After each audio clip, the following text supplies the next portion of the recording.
existe un mundo mejor.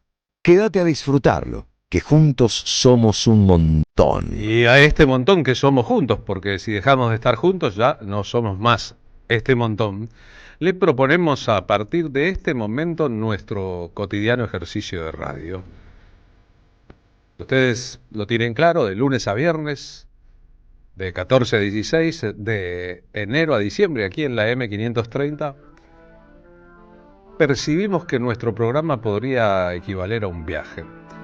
Bonafini decía que cuando lo pensamos un poco, la radio es un asunto que nos funciona en los teatros de la mente.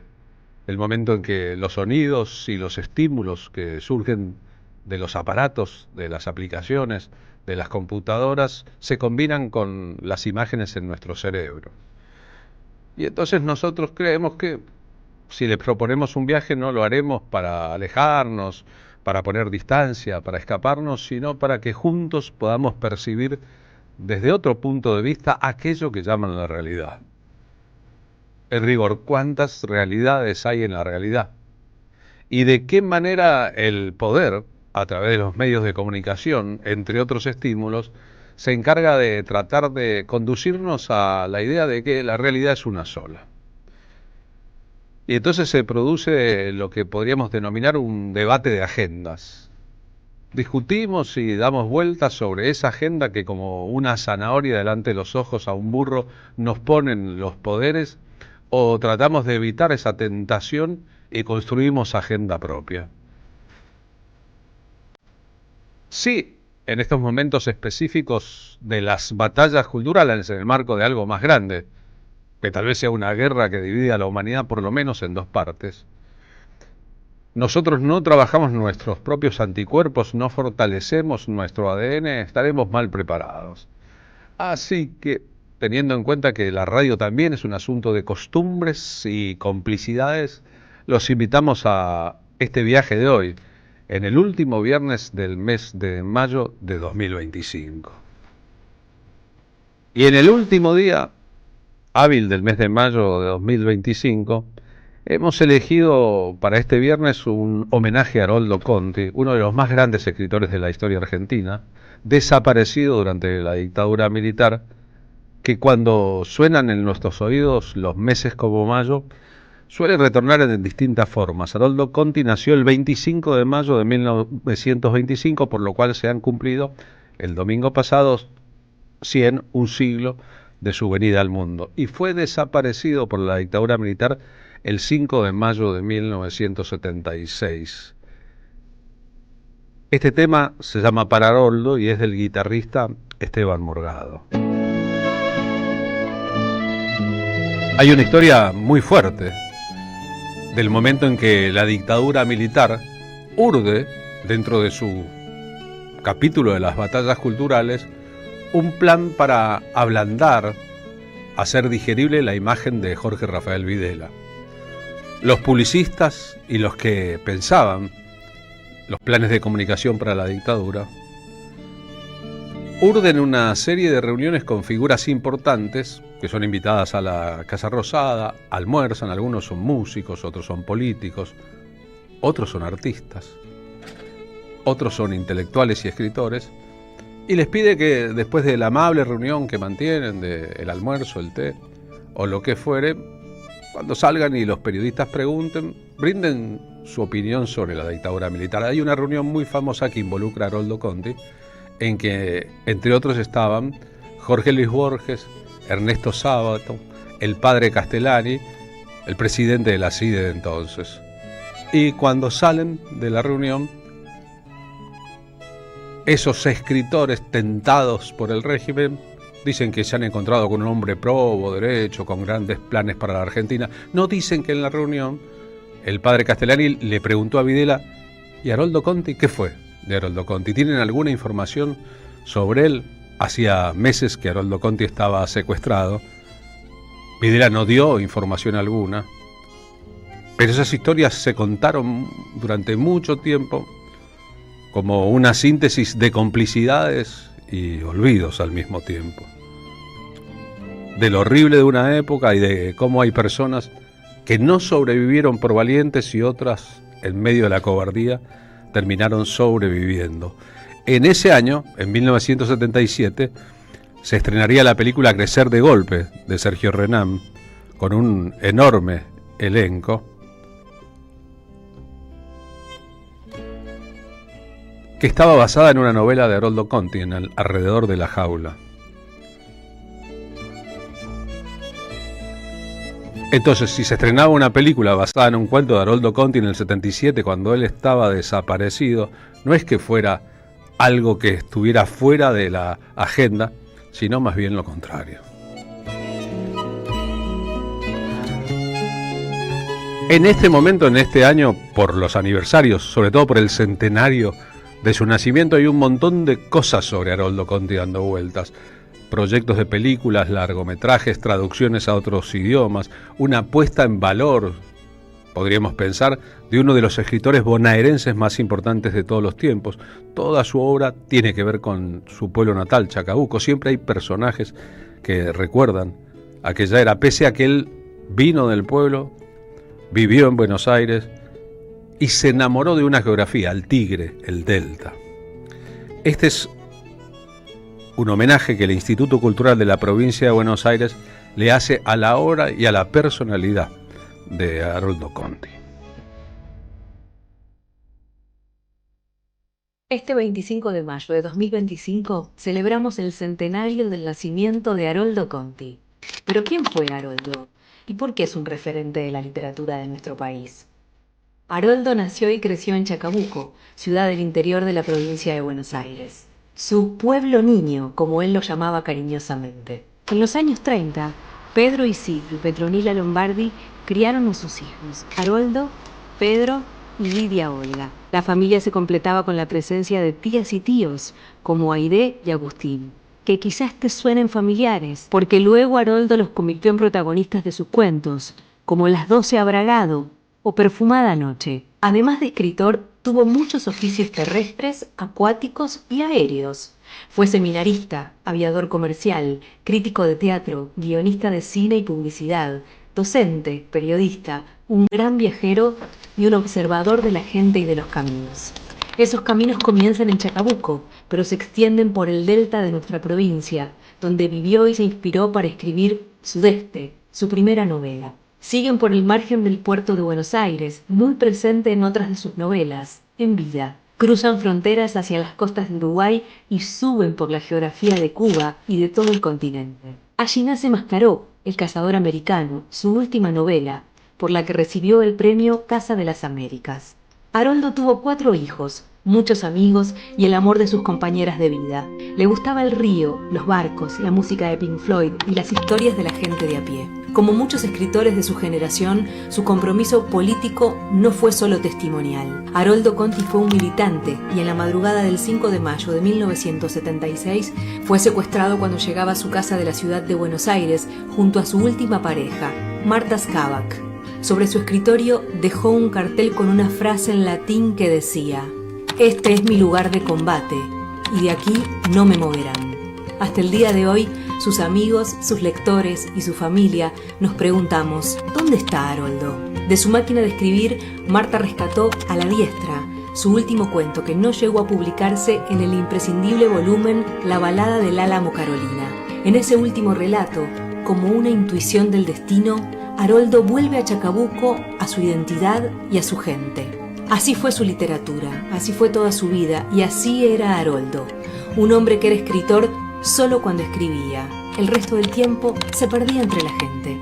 Su legado nos invita a hacer un viaje por nuestra identidad, esa que Haroldo refleja en su literatura como un mosaico perfecto, donde sus personajes se funden con el cauce de los ríos, el paisaje de la llanura, la extensión de la pampa, su flora y su fauna, y tantas historias para descubrir en este territorio de palabras, memoria y vida que es la provincia de Buenos Aires.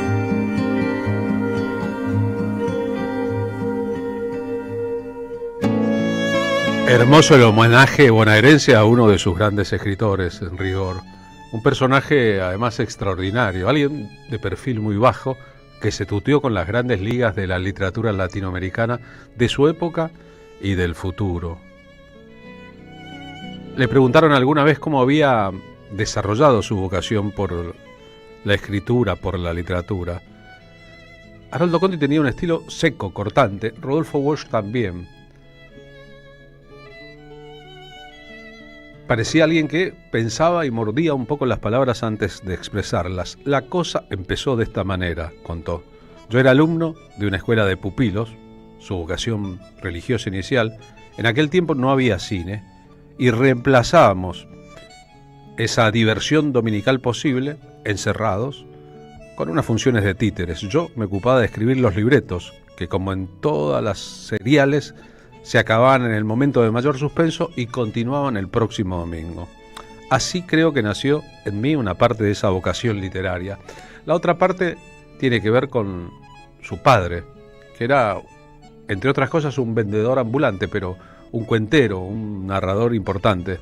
Esta es la voz del propio Haroldo Conti contando esos y otros asuntos importantes en su vida, por ejemplo, su culto a la libertad.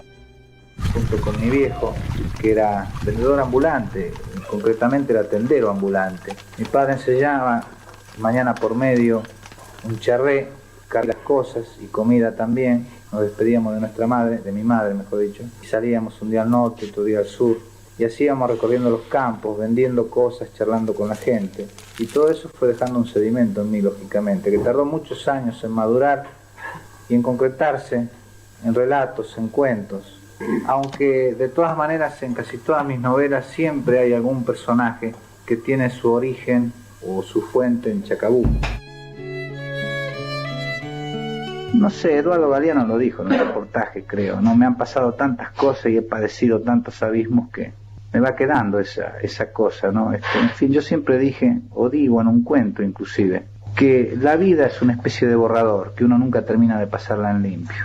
Y yo descubro que mi vida sí es un perfecto borrador, así, bien borroneado, bien tachado, vuelto a reescribir, nunca completo, nunca terminado.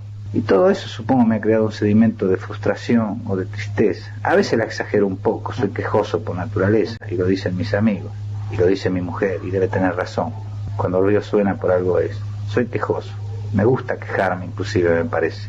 Pero creo que en el fondo tengo motivos. Soy muy sentimental, las cosas me tocan muy a fondo, me hieren, me lastiman, y entonces me la paso suspirando. Mi cuñado, por ejemplo, me llama el suspirante. Cuando habla por teléfono pregunta ¿qué tal está el suspirante? Y verdaderamente soy un suspirante. No sé si me siento libre, pero he hecho un culto a la libertad. Por ejemplo, nunca he aceptado trabajos si no son trabajos solitarios, que no me coarten, que me dejen maniobrar libremente. He renunciado a muchas cosas por eso. He preferido un viaje o mandarme a mudar o una aventura al dinero o a tantos otros beneficios, la gloria, elogio, lo que sea. En ese sentido, no sé si eso es creer en la libertad, pero de todas maneras practicarla, ¿no? Que es lo que importa, creo. No amo la libertad en abstracto como podría ser Vargas Llosa, ¿no? Y ya entramos en el terreno político. ¿Te das cuenta? En fin, yo creo que a veces inclusive hay que sacrificarla, la de uno y a veces la de los demás, desgraciadamente, por un bien social mayor. Es fortísimo ese último concepto, ¿no? No amo la libertad en abstracto como podría amarla Mario Vargas Llosa, ¿no? A veces hay que perder un poco de libertad en pos de un asunto mayor que nos involucre a todos, plantea. Su obra es escueta como era escueto su léxico. Publicó 4 novelas y 4 libros de cuentos. Vivió apenas 50 años. Las novelas son todas muy importantes. Sudeste, Alrededor de la jaula, aquella que adaptó Sergio Renán al cine, En vida y Mascaró, El cazador americano. El cine se tentó mucho con la obra de Haroldo Conti. El asunto de que existiera el Delta, el lugar de los que se quedan fuera del sistema, los perseguidos, los contrabandistas, los ladrones, los que tienen cosas para ocultar, los que no soportan la vida en sociedad, no es menor, ni las lealtades y ambientes que se arman. Sus libros de cuentos son Todos los veranos, Con otra gente, La balada del Álamo Carolina y unos cuentos completos que reúnen esa obra y algunos inéditos. Hace un par de años, cuando me enviaron una nueva reedición de la obra literaria en forma de cuento completa de Haroldo Conti, me sumergí en ese universo y de verdad es un universo lleno de matices y de la visión del que pintando aldeas y pequeñas realidades va hacia una cosa mucho más universal. El asunto de su compromiso político e ideológico, su incorporación a una organización armada, el Ejército Republicano del Pueblo, su desaparición, su proletarización, fueron asuntos de la época y fuertes, pero a diferencia de otros escritores, él sentía que una cosa era su militancia política, su literatura no estaba despegada de lo político, pero que como creador tenía que trabajar con la mayor de las libertades posibles. Es decir, en una época en que hubo literatura panfletaria, canciones panfletarias, en un momento en que el entusiasmo llevó a mucha gente a obras más bien para complacer a pedido de un público con cierta demagogia o una demanda, Haroldo se mantuvo en otra tesitura. No es que no mezclaba las cosas, es que buscaba siempre la calidad. Tenemos que ser mejores que los otros, planteaba. Lo escuchamos en esta idea sobre compromiso intelectual y compromiso como creador de literatura. Yo el compromiso, y no estamos refiriendo y restringiendo el compromiso a lo político, lo asumo como intelectual, no exactamente como creador, porque creo que la creación es el terreno de la pura libertad. Entonces, el compromiso lo asumo como intelectual, es decir, en un plano más consciente. Yo no puedo comprometerme a escribir una novela justamente comprometida o política, con mensaje político. Pero sí me puedo comprometer, y debo hacerlo, estoy obligado a hacerlo, a firmar una solicitada, a clamar por los presos políticos, a rebelarme contra una injusticia, eso sí. Pero también estoy creyendo últimamente, en ese sentido es valiosa la conversación y la enseñanza de los compañeros. Creo que inclusive también se puede hacer una literatura comprometida, es decir, una literatura política, válida, perfectamente válida. Creo con Galeano que nuestra suprema obligación es hacer las cosas más bellas que las de los demás, sobre todo que lo que la puede hacer el adversario. Pero aún haciendo belleza creo que podemos hacer una literatura política. Pero lo político emergerá con naturalidad, no como una cosa impuesta. Yo a priori no puedo decir voy a hacer una novela comprometida. Y de repente escribo una novela sobre el Delta y no aparecen manifestaciones porque simplemente no hay multitudes en el Delta, ni siquiera hay población. Pero de todas maneras, si yo estoy muy metido, porque tengo que meterme en todos los temas que yo trato a fondo, si he vivido y mamado profundamente lo político, el drama político del país, de toda manera aún en esa soledad emergerá. Pero el mundo está tan lleno de vida, de cosas y sucesos, que tarde o temprano vuelvo con un libro. Quiero decir que no vivo recluido en mi escritorio con la lapicera martillada o parapetado detrás de un Olivetti esperando que los sucesos y los personajes se descuelguen del aire. Yo mismo me convierto en suceso y personaje. Me complico con la gente, camino, corro, salto en medio de ella, dedico a un árbol todo el tiempo que se merece y presto la misma atención al maestro que me enseña que a mi perro cuando ladra. Bueno, es una perra en realidad. A menudo mi perra tiene tanto que decirme que no tengo tiempo de escuchar al maestro. Hay buenos y malos maestros, por supuesto, pero todos tienen algo que enseñarme en su momento. Mis amigos del boliche lo tienen siempre. Si un edificio me tapa la ciudad, no espero a que el edificio se corra, sino que trepo sobre él y así veo toda la ciudad y detrás de la ciudad veo el camino. Entonces comprendo que ha llegado mi hora, cierro con un golpe el libro y me lanzo por el camino. Aquel hombre solitario que buscaba la libertad se ganó la vida como profesor en colegios secundarios en la ciudad de Buenos Aires.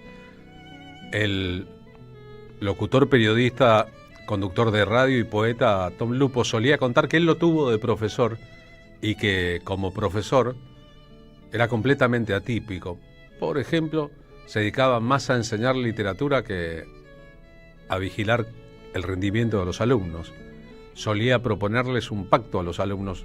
Miren, yo los apruebo a todos, la nota es lo de menos. Lo importante es, leamos literatura, entusiasmémonos con Cortázar, por ejemplo. Así lo contaba Tom. En el secundario entró un profesor y dijo, mire, yo debería enseñarles educación democrática, pero en este momento era alguna dictadura de turno, ¿no? Carlos Onganía.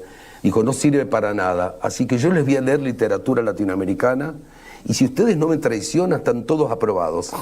Se sentó en una tarimita y nos empezó a leer un cuento fuertísimo, María la Rubia, de Dalmiro Sáenz, donde un tipo termina haciendo el amor con la madre sin saber que es la madre en el sur, que para nosotros fue 15 años teníamos.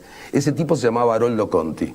Y por él empecé a conocer a Walsh y a Cortázar y me fascinó, o sea, entré en la literatura latinoamericana y después fue que terminé con Arregui y con Carolina Ortiz y que me abrió todo un panorama extraordinario. Pero digo, a veces, cómo un docente se juega, porque se estaba jugando ya el puesto de eso, después se jugó la vida, después fue un desaparecido de la dictadura, como un tipo que te motiva te puede cambiar, torcer el destino un milímetro, ¿no? En los años 70 tempranos, Haroldo Conti conoció Cuba. Otros escritores argentinos lo habían hecho antes. Allí grabó, como solía acontecer en la época, un disco para Casa de las Américas. Esta es su voz leyendo el cuento Perdido. Perdido. El tren salía a las 8 o tal vez a las 8:30. Recién 10 minutos antes se enganchaban la locomotora, pero de cualquier forma el tío se ponía nervioso una hora antes. Todos los del pueblo eran así. Apenas llegaban y ya estaban pensando en la vuelta. Su padre había hecho lo mismo. La mitad del tiempo pensaba en las gallinas que comían a su hora o en el perro que había dejado en lo del vecino. Para él Buenos Aires era la Torre de los Ingleses, Alem, la Avenida de Mayo y por excepción el monumento a Garibaldi en Plaza Italia, porque la primera vez que vino con la vieja se extraviaron y fueron a parar allí. Se sacaron una foto y el tipo de la máquina los puso en un tranvía que los llevó a Retiro. De cualquier forma llegaron una hora antes y con todo estaban tan excitados que casi se meten en otro tren. Mientras cruzaba la Plaza Británica con aquella torre que de alguna manera presidía su vida, vista o entrevista a cualquier hora del día desde que pisó Buenos Aires y luego los años y toda la perra vida y ahora esa vieja tristeza que le nacía de adentro, bueno, y la torre siempre allí como el primer día. Mientras cruzaba la plaza, pues, vio al tío por anticipado en un rincón del hall del Pacífico, ellos todavía decían Pacífico, encogido dentro del sobretodo que olía a tabaco, con la valija de cartón imitación cuero a un lado y un montón de paquetes sobre las rodillas, manoseando el boleto de segunda dentro del bolsillo para asegurarse de que todavía seguía allí.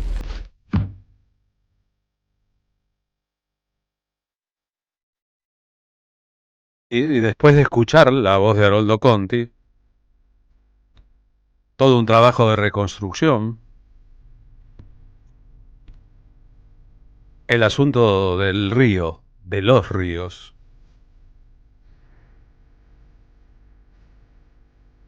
Mientras hay escritores, algunos muy importantes como William Faulkner o Juan Carlos Onetti, que inventaron una ciudad para desarrollar una obra, en el caso de Haroldo Conti tomó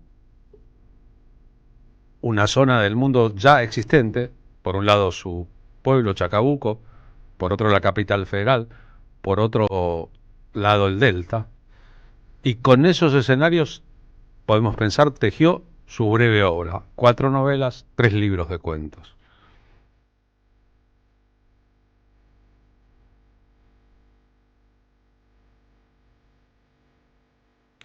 Uno de los centros culturales de la memoria que el gobierno de Javier Milei quiere cerrar se llama Haroldo Conti,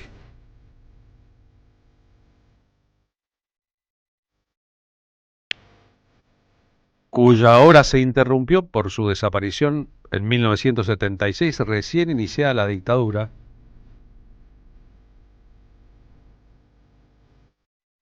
convirtiendo su historia en una historia trágica, pero sin agregarle nada a lo que ya estaba hecho, que es lo importante acá.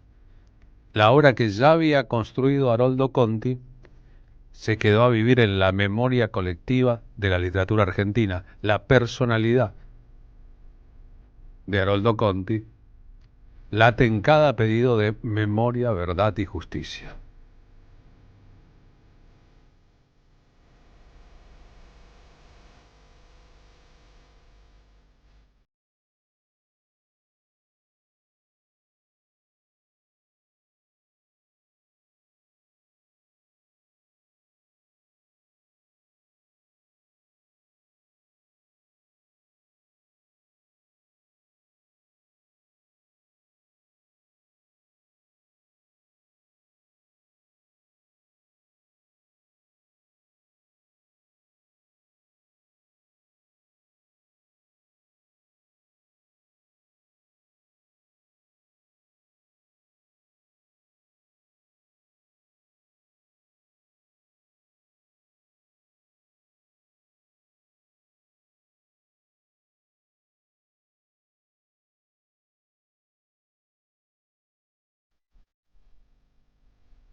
Carlos Polimeni en la tarde de la radio de las Madres de Plaza de Mayo.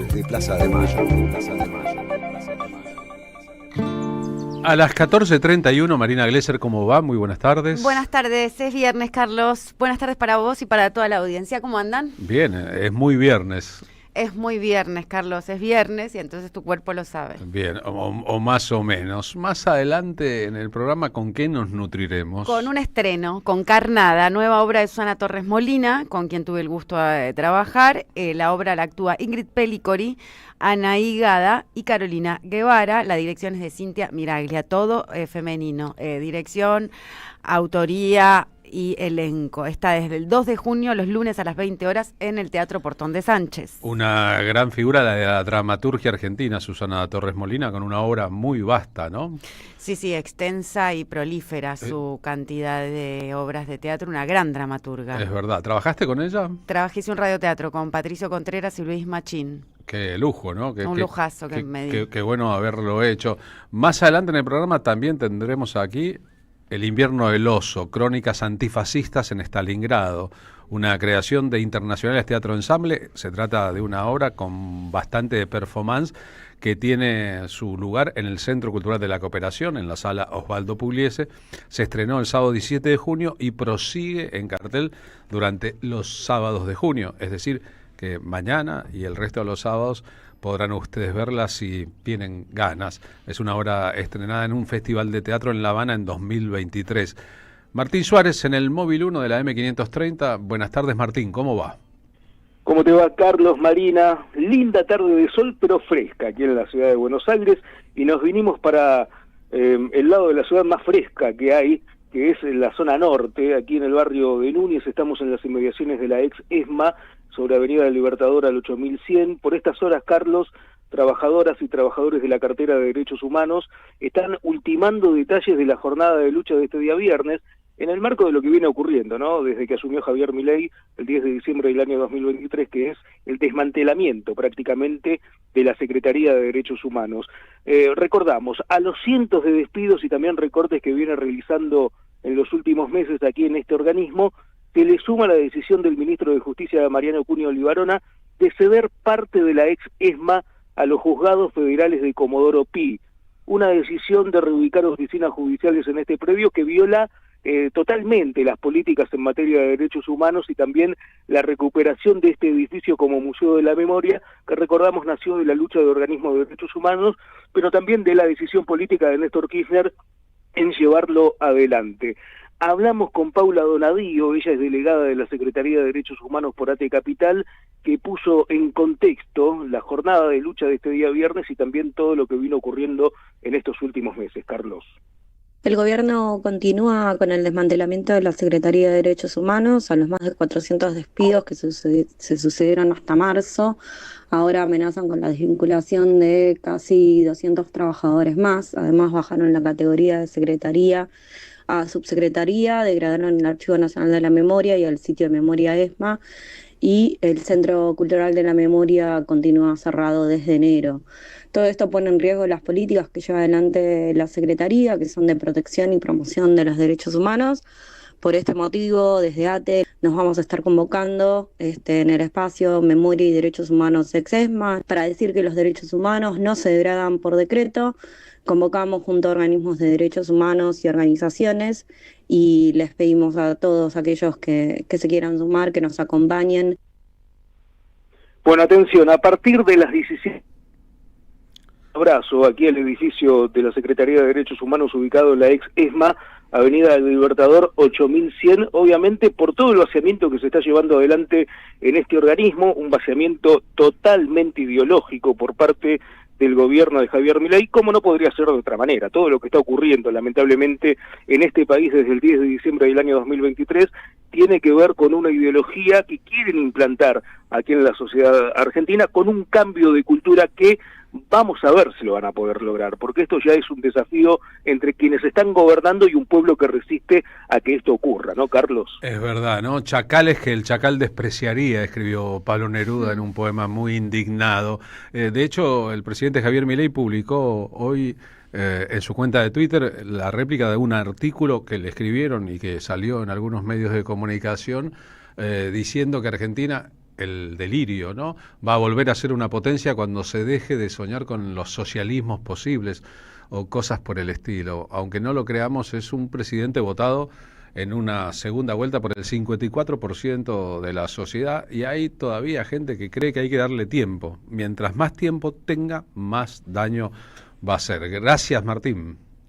A vos, Carlos, buen fin de semana. Martín Suárez en el Móvil 1, cerca de la ESMA, de la ex-EXMA, Museo de la Memoria, que el gobierno quiere cerrar, en el móvil de la radio. Las tardecitas con Polimeni tienen ese no sé qué. ¿Viste? Este es un PNT. A pedido del público, vuelve a Calle Corrientes la obra éxito del off porteño. La lengua es un músculo, pero el lenguaje es un virus. El unipersonal cómico de Diego Carreño vuelve al Teatro Piccadilly solo por 6 funciones los miércoles a las 20:30 a partir de junio, es decir, a partir de la próxima semana. Hay un beneficio exclusivo para oyentes de la M530. Pueden acceder a promociones 2x1 enviando un mensaje por Instagram a @lalenguaesunmusculo.teatro o a @diegolcarreño. Si ustedes lo hacen y después van a ver la obra y nos avisan, nosotros estaremos recontra complacidos. La lengua es un músculo, pero el lenguaje es un virus. Teatro Piccadilly, Diego Carreño, que la recontra gasta. Is exactly like where you are right.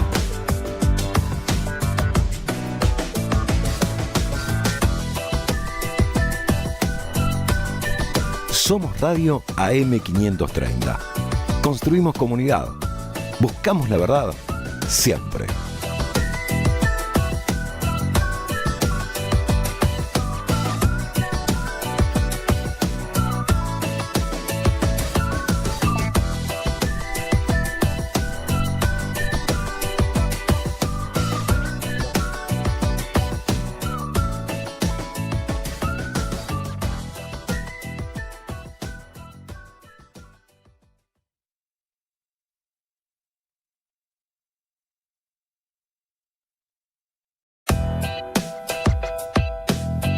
Seguí a la Radio de las Madres por YouTube, activá las notificaciones, dale like y suscríbete a nuestro canal. Somos Radio AM530. Construimos comunidad. Buscamos la verdad siempre.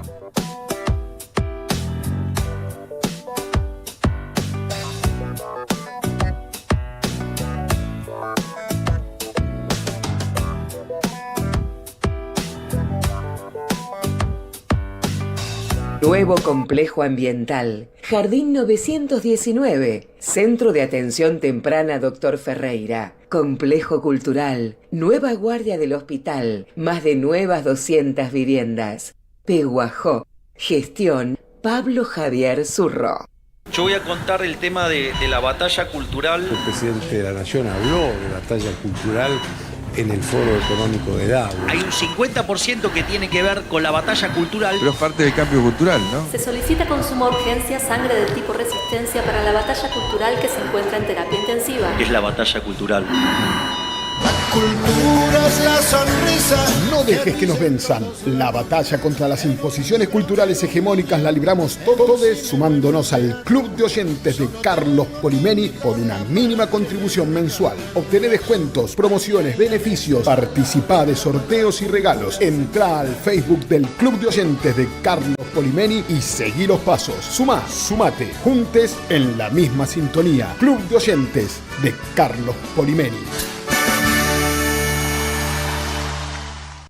Se viene la desinteligencia artificial. Hola, aquí Adrián Stoppelman para contarles que el viernes 30 voy a estar en Cava. ¿En dónde? En la Flor de Barracas de la calle Suárez 2095. Las entradas las conseguís por Passline o llamando al 11 35 90 57 45.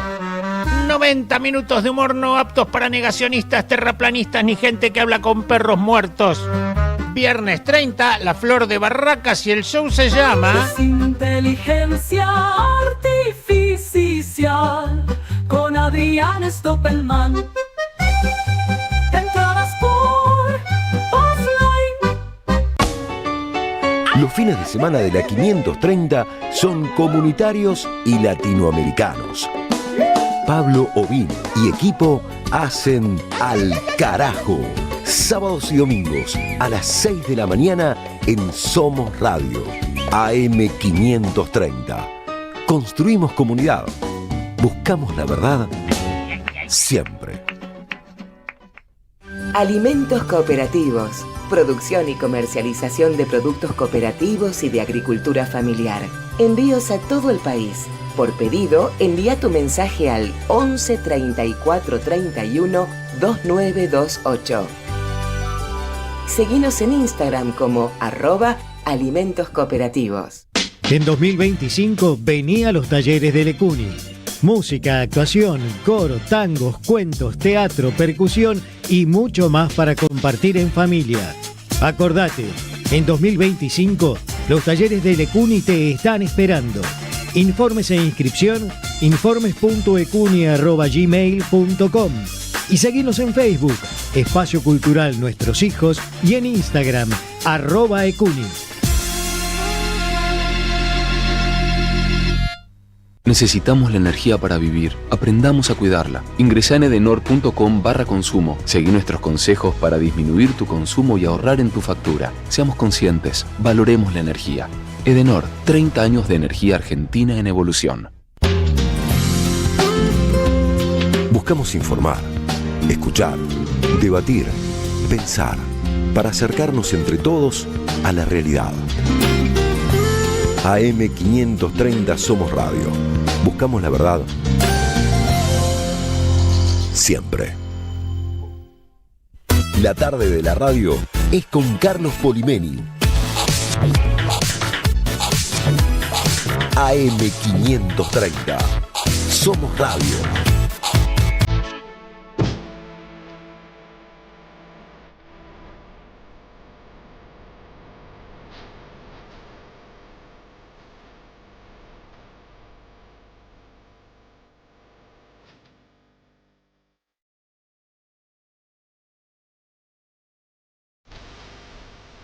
En estos momentos de la humanidad y de la Argentina, Pablo Hacker, ¿cómo va? Buenas tardes. Hola Carlos, hola Marina. Suele decirse en voz alta que con el fascismo no se negocia ni se dialoga, que al fascismo se lo combate. Con el color rojo. Tal vez eso sea una idea que nació durante la era de la Segunda Guerra Mundial. Tal vez, repensada esa instancia de la humanidad, tuvo mucho que ver con la complacencia que Estados Unidos, Inglaterra, Francia, etcétera, tuvieron en su momento con los fascismos emergentes en Europa, porque los consideraban un contrapeso del poder soviético a partir de la Revolución de 1917. Cuando se dieron cuenta de lo que ocurría, era tarde para lágrimas. Cuando se dieron cuenta, Hitler era dueño de media Europa y se disponía a ir a por Inglaterra y Estados Unidos. No tenía problemas con España, un dictador Franco, no tenía problemas con Italia, estaba Mussolini, no tenía problemas con Japón, estaba el emperador Hirohito que lo apoyaría en su cruzada. En la narrativa a la que estamos acostumbrados, la narrativa estadounidense, fueron los aliados y Estados Unidos a la cabeza de los aliados, el día del desembarco en Normandía, los que ganaron la Segunda Guerra Mundial. La verdad histórica es que la Unión Soviética fue completamente central en el triunfo en la Segunda Guerra Mundial, y la guerra concluyó con la toma de Berlín, el suicidio de Hitler por el Ejército Rojo, el Ejército Soviético. Este es el himno de la Unión de Repúblicas Socialistas Soviéticas. En el desarrollo de todas estas series de hechos, como le pasó a Napoleón en el siglo anterior, el sueño imperial de Hitler tropezó con la Unión Soviética y terminó de empezar a caer con el sitio y la batalla de Stalingrado. Les contaba, desde el sábado 17 de junio está en cartel en el Centro Cultural de la Cooperación, en la sala Osvaldo Pugliese, todo tiene que ver con todo. Entradas a la venta en la alternativa teatral, una obra llamada El invierno del oso, crónicas antifascistas en Stalingrado. El Premio Nobel de Literatura, Pablo Neruda, escribió una obra fortísima sobre Stalingrado, contando que los que a Francia y a Europa habían humillado se pudrían a tus pies, Stalingrado. Director y actor de las crónicas antifascistas en Stalingrado, El invierno del oso, Manuel Santos Iñurrieta, aquí con nosotros. ¿Cómo va? ¿Qué tal? Un gusto enorme estar con todos ustedes aquí en esta radio. El gusto es nuestro, bienvenido, compatriota. Muchas gracias, muchas gracias. Para quien no tuviera la menor idea, perteneces a un grupo que ya hizo obras llamadas Teruel, Fidel, Mientras cuido de Carmela, Eléctrico, Carlos Max y Buenos Aires Épica. ¿Cuál es la idea detrás de esta dramaturgia, de estas performances teatrales? Bien, somos un grupo que va a la búsqueda de un lenguaje asociado a la idea de una épica latinoamericana, de un teatro que conecte con lo político, con lo histórico, con lo social, ¿no? En ese discurrir vamos y traspolamos la frase siempre de Carlitos Marx que dice nacional en su forma, internacional en su contenido, ¿no?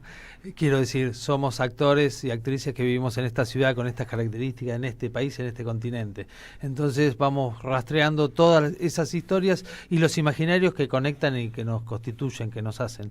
Esa es un poco la búsqueda grupal. ¿Qué hace el analista internacional, nuestro amigo y compañero en la radio, seguro que está escuchando, Atilio Borón en la obra? Atilio Borón, en Eléctrico Carlos Marx, ya hizo de taxista que llevaba a Marx en el taxi, que yo interpretaba a Marx en ese momento. Buen y él era rol taxista. para Atilio, el taxista que lleva a Carlitos Imagínate Marx. un taxista de esas características. Te agarra Atilio y te lleva. Bueno, y acá hace de soldado soviético también, que ante la muerte de este soldado inminente aparece casi como un espectro.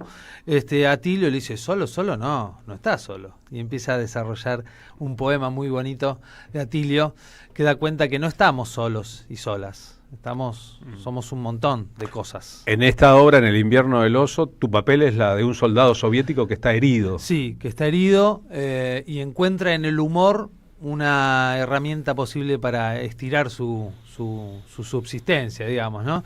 Y cumple también otro rol, que en medio de esa batalla es el encargado de dar vuelta a un disco, el del tango de la muerte. Porque cuenta la leyenda que los nazis en Auschwitz ponían el tango de la muerte para desmoralizar a los prisioneros. Y acá en Stalingrado se la devolvemos, dice. Casi como una suerte de rol del arte, como un desquite simbólico. Entonces hay francotiradores, paracaidistas, y está el que pasa el disco que quizás tenga un poco menos de glamour, pero también tiene su importancia. El protagonista de la obra reflexiona sobre las utopías sociales, el horror del fascismo y su alarmante resurgimiento a 80 años del triunfo sobre el nazismo. Así es. O sea que el protagonista de la obra sale del lugar de Stalingrado. Exactamente, ¿por qué? Porque el protagonista, al estarse muriendo, entra en un viaje en un momento medio onírico y se encuentra que los nazis han vuelto, y han vuelto con nuevas tecnologías, con nuevas armas, con teléfonos celulares, con redes de internet, y construyen realidades y subjetividades. Y ahí desde ese punto de vista conecta con este presente, con este resurgir del odio en Europa y en todas partes del mundo, ¿no? Tenés puesto un pañuelo palestino. Sí, señor, porque hay una discusión también en la obra en relación a sobre qué hacemos humor. Podemos hacer humor de muchas cosas, pero en este caso este soldado tiene un límite. No hace humor sobre el Holocausto, tampoco sobre el genocidio en Palestina, tampoco sobre los 30.000 desaparecidos, sobre el dolor del otro tampoco hace humor, ¿no? Claro, para hacer humor sobre esos temas hace falta que pase una cantidad de tiempo que no ha pasado, podemos pensar, ¿no? Así es, sí. En tiempo histórico es nada prácticamente, ¿no? Exactamente. Sí. ¿Qué clase de público va al Centro Cultural de la Cooperación a ver esta obra o las obras anteriores? ¿Un público que ya está convencido de las ideas o va un público que entra a ver qué pasa? Yo creo que no, creo que hay de todo. Hay un público que se asocia a la idea del Centro Cultural de la Cooperación, que conoce el Centro Cultural de la Cooperación, pero bueno, el recorte de Corrientes 1543 también atrae otros públicos y con ellos entablamos distintos diálogos. Entre nosotros, qué lujo que es el Centro Cultural de la Cooperación, ¿no? Enfrente del Teatro San Martín en la ciudad de Buenos Aires. Hermosa sala. No, porque además estábamos acostumbrados, no sé, por la historia de Lift, pongo un solo ejemplo, o de los cines donde se hacían funciones de cine debate, etcétera, a que cierta cultura, la de la izquierda, la del progresismo, tuviera un marco triste, un marco vetusto, un marco antiguo, con olor a pis de gato, con recuerdos de abuelos. Y el Centro Cultural de la Cooperación es un lugar tan moderno, tan estéticamente nuevo y tan generoso en sus espacios. Como si no se pudiera hacer la revolución con alegría, ¿no? O sea, bueno, por favor. Hubo un tiempo muy grande, fíjense que uno de los aciertos de comunicación del macrismo fue presentarse como la alegría, la revolución de la alegría. La diversión y también de los libertarios, ¿no? Pum para arriba, la transgresión mientras el resto parecía más gris, más aplacado. Hay que conseguir una herramienta que sustituya la motosierra, ¿viste? Sí. Puede ser. ¿Y cuál sería? Y hay que pensar, pero algo simbólico. Un fratacho para volver a construir las cosas. No sé si tiene que ser una herramienta justamente para la construcción, sino, bueno, pensar en algo simbólico que pueda unir o cohesionar a todos los argentinos. Una Kalashnikov quedaría mal, ¿no? Pues, digo yo. Una K-47. Yo volvimos del exilio allá por el 83-84 y mi primer jardín de infantes se llamaba El Soldadito Rojo. Ajá. ¿Estaba elegido específicamente por eso, no? Bueno, no sé si mi mamá me mandó El Soldadito Rojo específicamente por algo, puede ser, pero me gustaba esto de que había algo en ese color como fractal, ¿no? Como hay algo de... Nos pasa a todos, ¿eh? En el año 77, en mi colegio secundario, donde ya no usábamos uniforme, estaba en 6º año, en Mendoza, una profesora de historia, que luego fue diputada en el 83 por el alfonsinismo, un día delante de toda la clase me dijo, ¿por qué viene vestido de rojo?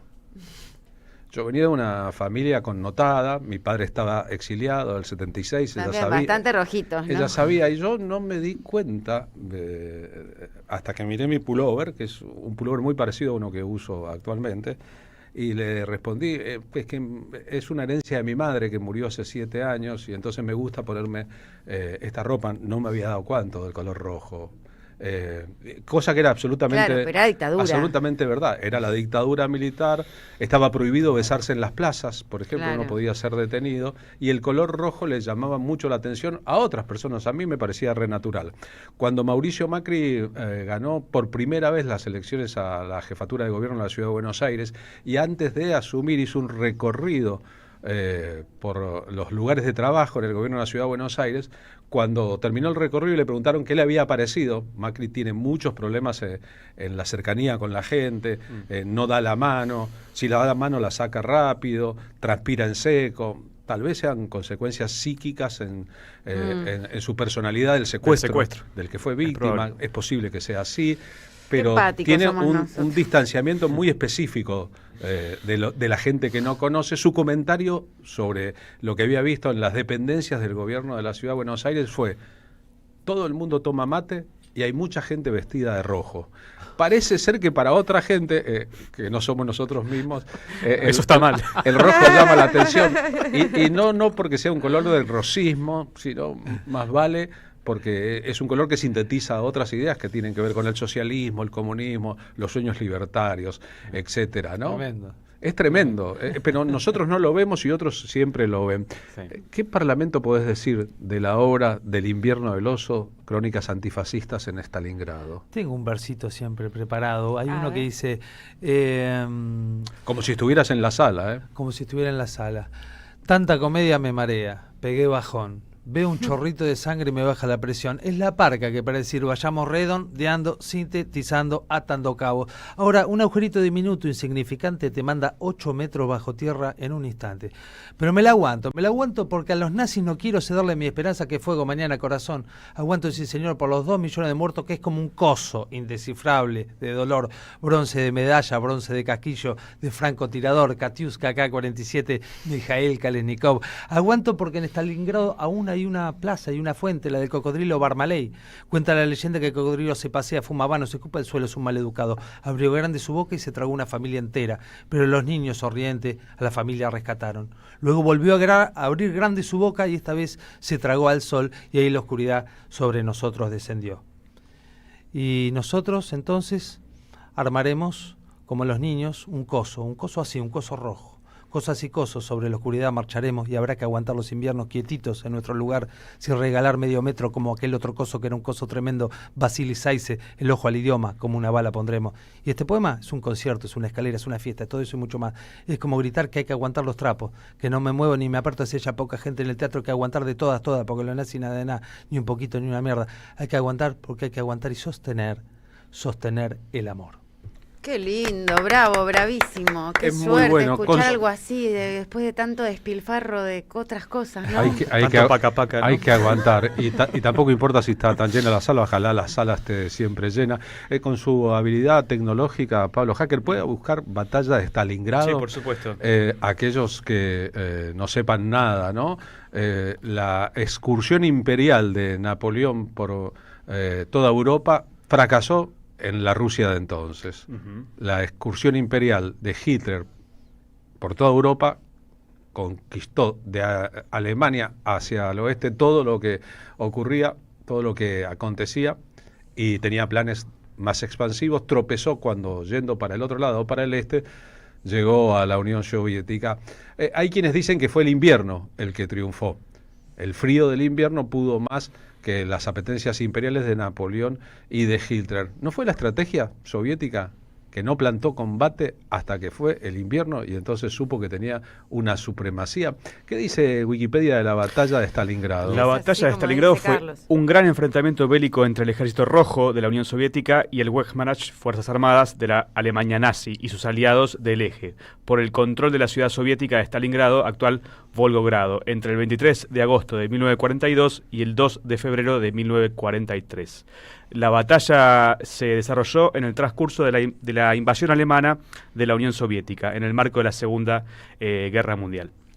Fíjese si hay un apartado ahí contando cuánta gente murió. Sí. Los que murieron en el sitio de Stalingrado por parte de los nazis de hambre y los que combatieron. Con bajas estimadas en más de 2 millones de personas entre soldados de ambos bandos y civiles soviéticos. La batalla de Stalingrado es considerada la más sangrienta en la historia de la humanidad. De eso se trata, la batalla más sangrienta de la historia de la humanidad, con 2 millones de muertos. Saquen la cuenta, 2 millones de muertos. La población total de Uruguay es de 3 millones de personas. Es decir, que muchas veces cuando la narrativa sobre cómo se terminó el nazismo, aquel fascismo de entonces, el que ha resurgido 80 años después, es solamente de una parte, se está ignorando la verdad. Por eso insistimos muchos en volver a contar la historia real y no la historia que nos deformaron en plena batalla cultural después del final de la guerra los medios de comunicación y la producción artística estadounidense, que tenían su derecho, porque acá, a esta zona del mundo, la producción artística y los medios de comunicación soviéticos no llegaban.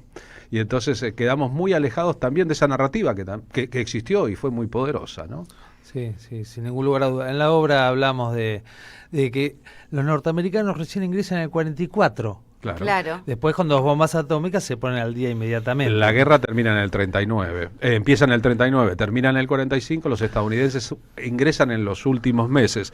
Hay que decir también qué mundo será este, que los buenos, los de la narrativa de nosotros ganamos la guerra, concluida la guerra y cuando estaba muerto Hitler y el poder nazi se había derrumbado, dijeron que para probar lo que ya habían avanzado en tecnología nuclear, tiraron 2 bombas atómicas sobre 2 poblaciones civiles inocentes en Japón, en Hiroshima y Nagasaki, acaso como venganza del ataque kamikaze contra Pearl Harbor en los meses previos al inicio de la etapa final de la Segunda Guerra Mundial. Claro. Sí, brutal. Nuestro soldado en un momento descarga ¿Nuestro soldado se llama? Nuestro soldado no es tiene, anónimo. No, es anónimo. No se llama Igor ni Víctor. No, lo que sí nuestro tiene... soldado es nuestro soldado, sí, no tiene... Lo que tiene es una bala incrustada con la cual entabla un vínculo. La bala la bautiza Lily Brick como la esposa del poeta Mayakovsky, que es inspiración de toda la nación. En un momento tiene que hacer uso de la bala, lo que acelera un poquito su desenlace. Pero sí, en un momento también llamado al alto mando para ver qué pasa con la contraofensiva soviética de la que hablábamos, el gran cerco de Stalingrado, que bueno, tácticamente es una cosa de una obra maestra de la táctica militar moderna, digamos, ¿no? Pero que llama y dice que los norteamericanos están llegando en el 44 con 5 directores de cine y varios equipos de filmación para editorializar la guerra. Que tengan cuidado porque te la gana el soldado Ryan. Bueno, claro, buenos días Vietnam. Exacto. De eso se trató. Los soviéticos también tenían sus equipos de rodaje, sus cineastas también hicieron lo mismo, solo que acá todo eso no llegaba. Ahí el asunto, ¿no? Y existe, es decir, que el que quiera se puede dar una vuelta. O llegaba de alguna forma un poco más. Sí, bueno, pero no llegaba al público de masas, claro. al plexo de lo que llamaríamos la opinión pública. Eso que termina redundando en una opinión generalizada, en que le agradecemos muchísimo que Estados Unidos haya defendido tanto la democracia en Occidente, o más o menos así. Siempre tan pacífico, ¿no? Sin ver la letra chica del asunto. Gracias por haber venido al programa. Es un placer enorme esta invitación y charlar con ustedes. ¿Nos repetís de nuevo qué días estás haciendo función, así la audiencia puede ir a verte? Cómo no, los días sábados a las 20:30 horas en la Sala Pugliese del Centro Cultural de la Cooperación. Stalingrado ya no se llama Stalingrado, Leningrado ya no se llama Leningrado. Han cambiado un montón de cosas, pero la rusofobia no ha cambiado demasiado, si miramos un poco la prensa internacional. El culto a la personalidad tampoco ha cambiado demasiado. El poeta comunista chileno, premio Nobel de Literatura, Pablo Neruda, en su época de furor estalinista, escribe un canto por Stalingrado. Mi voz estuvo con tus grandes muertos, contra tus propios muros machacados. Mi voz sonó como campana y viento, mirándote morir, Stalingrado. Francia vuelve a las viejas barricadas, con pabellón de furia enarbolado, sobre las lágrimas recién secadas. Ya no estás sola, Stalingrado, hoy bajo tus montañas de escarmiento, no solo están los tuyos enterrados, temblando está la carne de los muertos, que tocaron tu frente, Stalingrado. Deshechas van las invasoras manos, triturados los ojos del soldado, están llenos de sangre los zapatos que pisaron tu puerta, Stalingrado. Tu acero azul de orgullo construido, tu pelo de planetas coronado, tu baluarte de panes divididos, tu frontera sombría, Stalingrado. Las condecoraciones que tus muertos han puesto sobre el pecho traspasado de la tierra y el estremecimiento de la muerte y la vida, Stalingrado. La sal profunda que de nuevo traes al corazón del hombre acongojado con la rama de rojos capitanes salidos de tu sangre, Stalingrado. La esperanza que rompen los jardines como la flor del árbol esperado. La página grabada de fusiles, las letras de la luz, Stalingrado, la torre que concibes en la altura, los altares de piedra ensangrentados, los defensores de tu edad madura, los hijos de tu piel, Stalingrado, las águilas ardientes de tus piedras, los metales por tu alma amamantados, los adioses de lágrimas inmensas y las olas de amor, Stalingrado, los huesos de asesinos malheridos, los invasores párpados cerrados y los conquistadores fugitivos detrás de tu centella, Stalingrado. Guárdame un trozo de violenta espuma, guárdame un rifle, guárdame un arado, y que lo pongan en mi sepultura con una espiga roja de tu estado. para que sepan si hay alguna duda, que he muerto amándote y que me has amado, y si no he combatido en tu cintura, dejo en tu honor esta granada oscura, este canto de amor a Stalingrado. Somos Radio AM530. Cuenta DNI es el mejor amigo del bonaerense, porque podés pagar tus servicios, porque tenés beneficios en comercios adheridos y también podés transferir plata a quien quieras. Cuenta DNI, ¿por qué tantos guaus? Ah, claro, porque todo lo que tienes es bien guau, ¿no? No entiendo nada de lo que dices, Cuenta DNI, pero estoy totalmente de acuerdo. Cuenta DNI, el mejor amigo del bonaerense. Seguí a la Cámara de Diputados de la Provincia de Buenos Aires a través de sus redes sociales y entérate de todas las actividades legislativas en Instagram y Facebook como @diputadosBA y en Twitter como HCDiputadosBA. Hola, ¿qué tal? Comprensión de texto y contexto. Vuelve Contraeditorial. Un límite al discurso dominante. Dirigen Roberto Caballero y Gustavo Cirelli. La voz de la resistencia en medio del silencio la encontrás en www.contraeditorial.com. Cuando la semana no termina de morir y el fin de no termina de nacer, vayan a laburar. El antídoto radial para las promesas incumplidas. Martín Piqué, Facundo Cardoso, vayan a laburar. Sábados de 1 a 4 de la madrugada. AM530. Construimos comunidad. Buscamos la verdad siempre.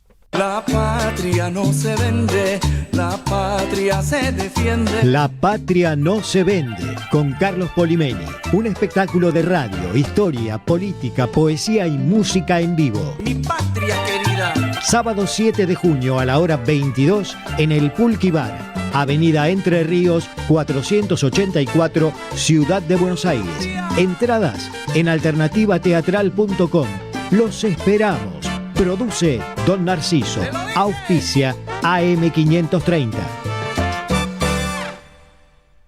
El sabor que te acompaña es Café Bantú. El aroma en la mañana de Café Bantú. Bantú.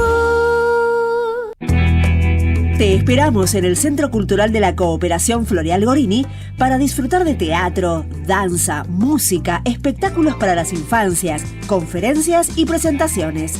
Podés compartir un rico café o leer un buen libro en la calidez de nuestra planta baja. Recorre nuestra agenda en www.centrocultural.coop y seguinos en las redes sociales. Comprando las entradas con tarjeta Cabal Crédito o Débito accedes a un 50% de descuento. Centro Cultural de la Cooperación Floreal Gorini, Avenida Corrientes 1543, Ciudad de Buenos Aires. Una experiencia cultural y cooperativa. AM530 Somos Radio. Buscamos la verdad siempre. La mañana ya pasó con sus urgencias. Ahora bajamos un cambio. Nos tomamos un café y juntos disfrutamos de la radio.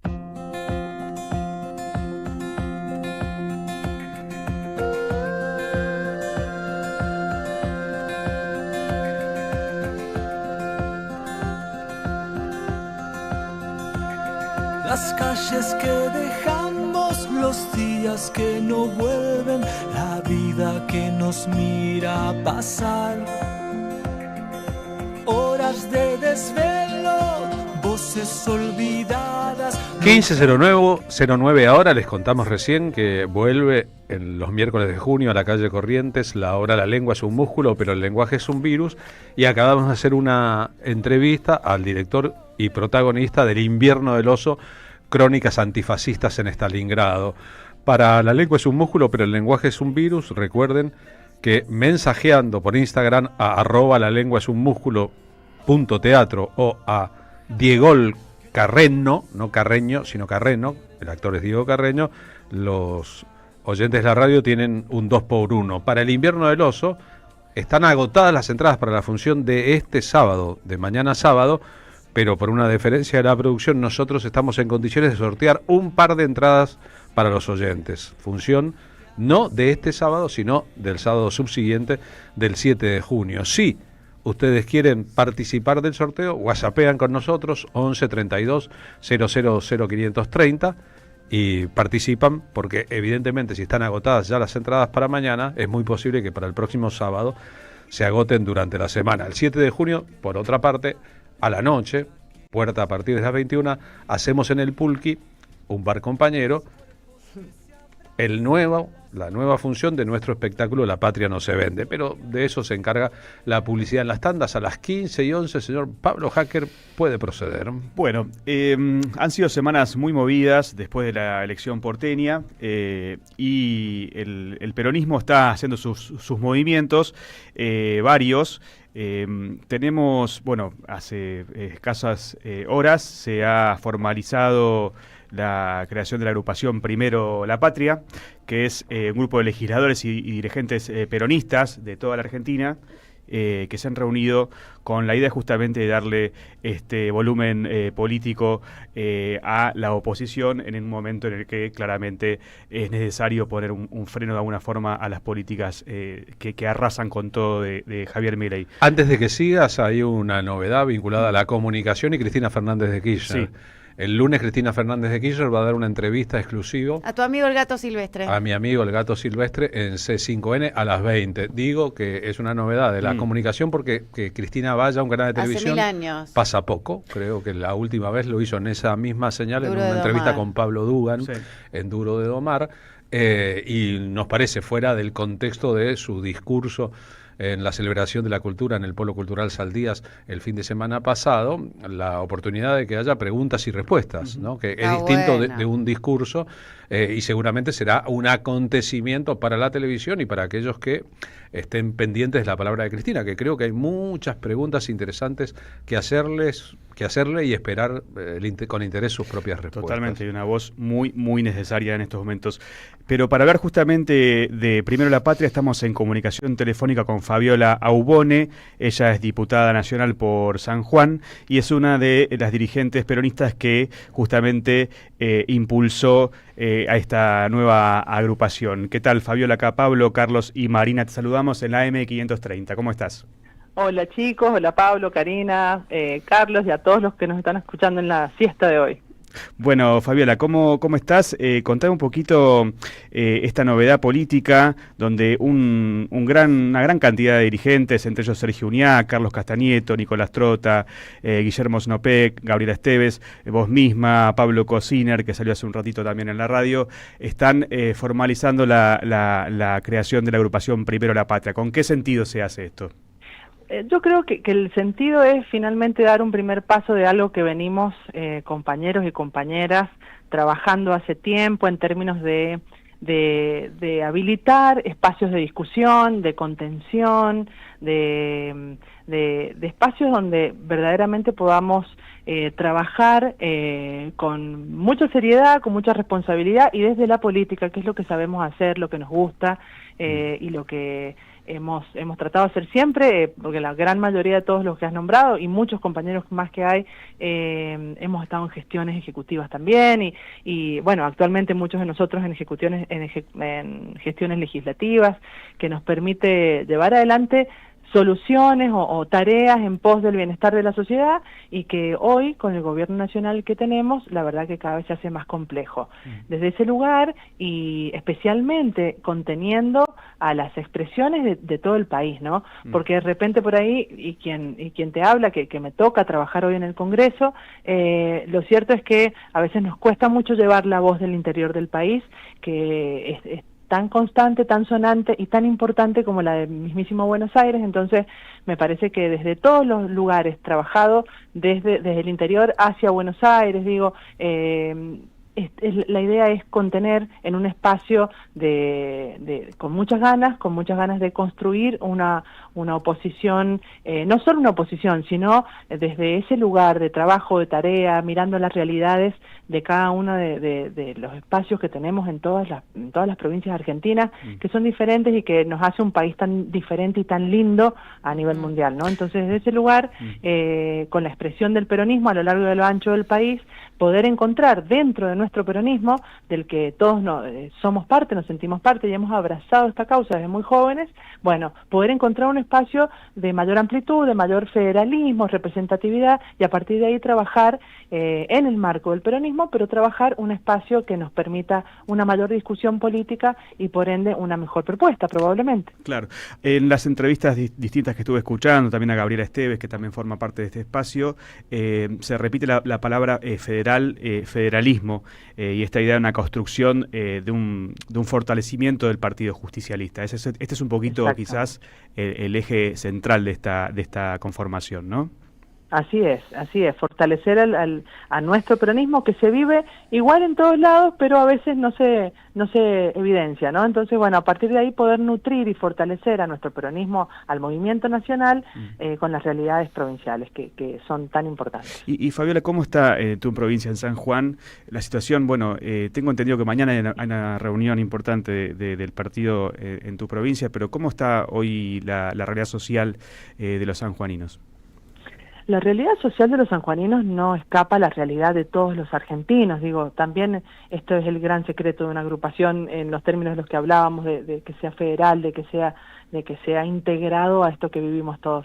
Y acá no escapa eso. Lo cierto es que luego de muchos años de gobierno peronista y los últimos años con Sergio Uñac a la cabeza en la gobernación, quedó una provincia ordenada, equilibrada, con un montón de condiciones que a veces yo miro y pienso que hubiera sido de mi querido San Juan si esto no lo hubiéramos hecho antes, ¿no? Porque hoy no llega, no hay obra, hay un montón de cosas a los que veníamos acostumbrados los sanjuaninos de la mano de los gobiernos peronistas, que hoy nos está dando, ¿no? Y ya no han pasado los primeros 6 meses o los primeros 100 días, digo, ya han pasado casi 2 años de gobierno. Claro. Entonces, digo, no escapa a la macro que sucede en toda la Argentina y a las cosas que vamos escuchando en los medios nacionales y que van sucediendo y las evidenciamos, ¿no? Lo de discapacidad, todo lo que sucede con discapacidad, hemos visto colas durante madrugadas enteras y con las temperaturas que hacen acá, que cuando en Buenos Aires hace frío hablamos a lo mejor de 5 grados y acá estamos hablando de 5 bajo cero, entonces con una amplitud térmica enorme. Entonces, bueno, eso hace también a la salud y a un montón de cosas que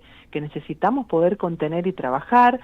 Obras públicas, yo siempre es sencillo hablar de que las obras públicas las tienen que hacer especialmente rutas, los privados, y la verdad que no conoce, quien manifiesta eso no conoce la realidad de las provincias argentinas y mucho menos de provincias como la mía, que son provincias terminales, y que no creo que ningún privado esté interesado en construir una ruta que conecta la ciudad de San Juan con los pueblos que están al pie de la cordillera, que son paisajes fantásticos en nuestra querida Argentina, pero que difícilmente a alguien le interese comunicar esas comunidades. Claro. Gracias a Dios que gobiernos peronistas construyeron esas rutas y que esperemos trabajar y estar a la altura para volver y poderlas sostener, ¿no? Sí, porque hoy no tienen ni mantenimiento. Esa mentira de que el privado va a ir donde sea necesario, digamos, quien conoce el país profundo sabe que si no está el Estado presente esas cosas no suceden. Te quería preguntar, Fabiola, por el rol del Congreso.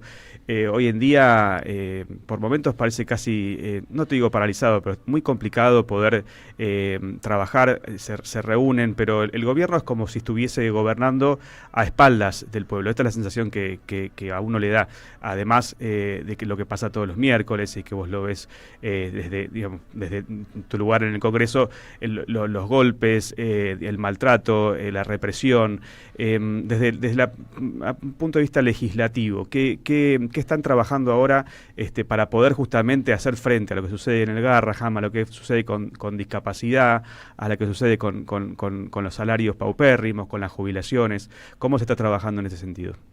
Lo cierto es que primero que nada esta sensación que pueden tener ustedes es real. Digo, nos pasó que en la última sesión, que finalmente no llegamos al quórum, creo, me preguntaba un colega a ustedes por una entrevista pero habían prometido el veto. Y bueno, pero nosotros no podemos ir en contra de que un gobierno, un Poder Ejecutivo Nacional ha decidido gobernar por decreto y con vetos si el Congreso funciona.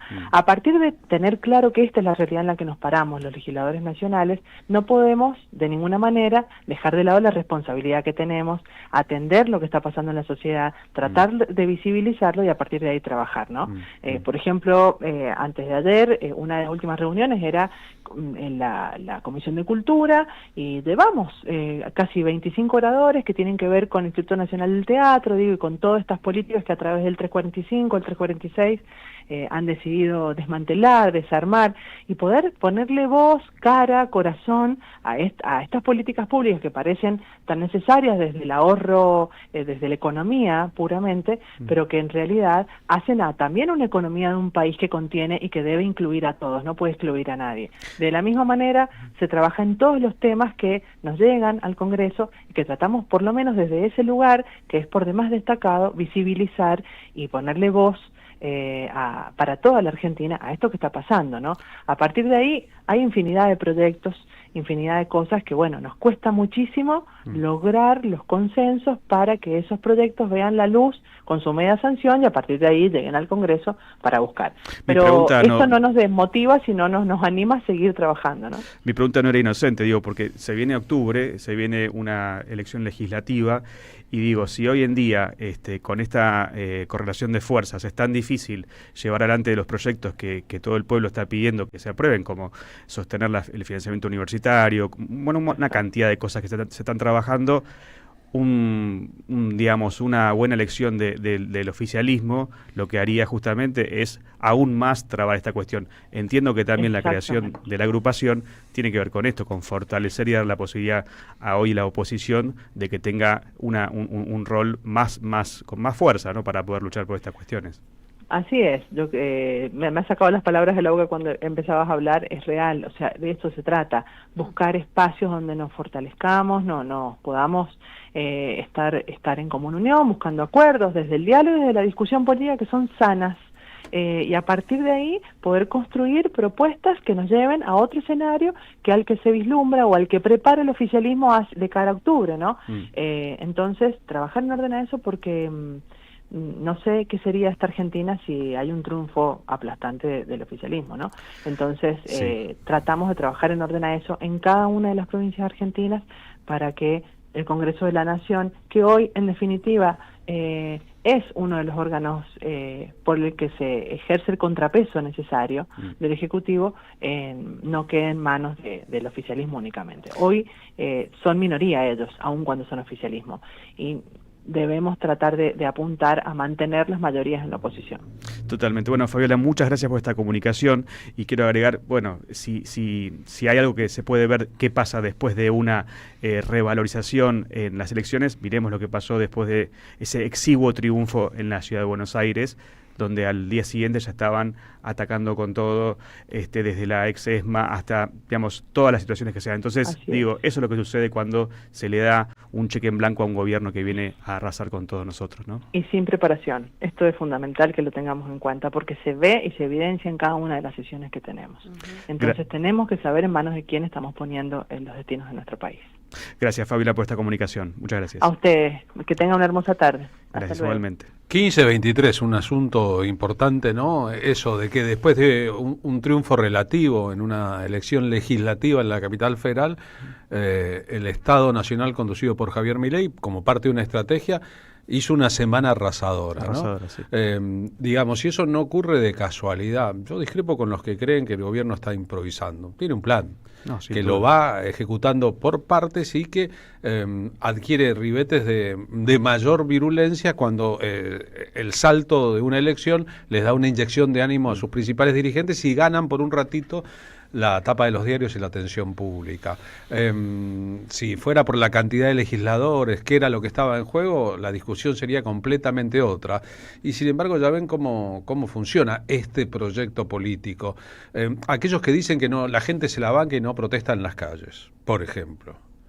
El miércoles hubo la marcha de los jubilados de todos los miércoles con un montón de novedades incluso presentación de libros de poemas, presencias de artistas en el lugar, sumatoria de gente. Hubo una marcha gigantesca de los científicos de la Argentina pidiendo que no se despresupueste a la ciencia, cosa que el gobierno ya está haciendo. Así como hubo marchas de universitarios en reclama de que no toquen el presupuesto. Ayer hubo una marcha de los trabajadores de la salud, casi 30.000 personas. Los trabajadores del Garrahan salieron a la calle a protestar. Es decir, hay un montón de sectores que están movilizadísimos en la sociedad argentina, ni hablar de lo que pasa en muchas provincias. Hubo una pueblada grande en Catamarca, no salió en los medios nacionales. Y sin embargo, lo que parece faltar es la organización política de ese descontento, de ese malestar.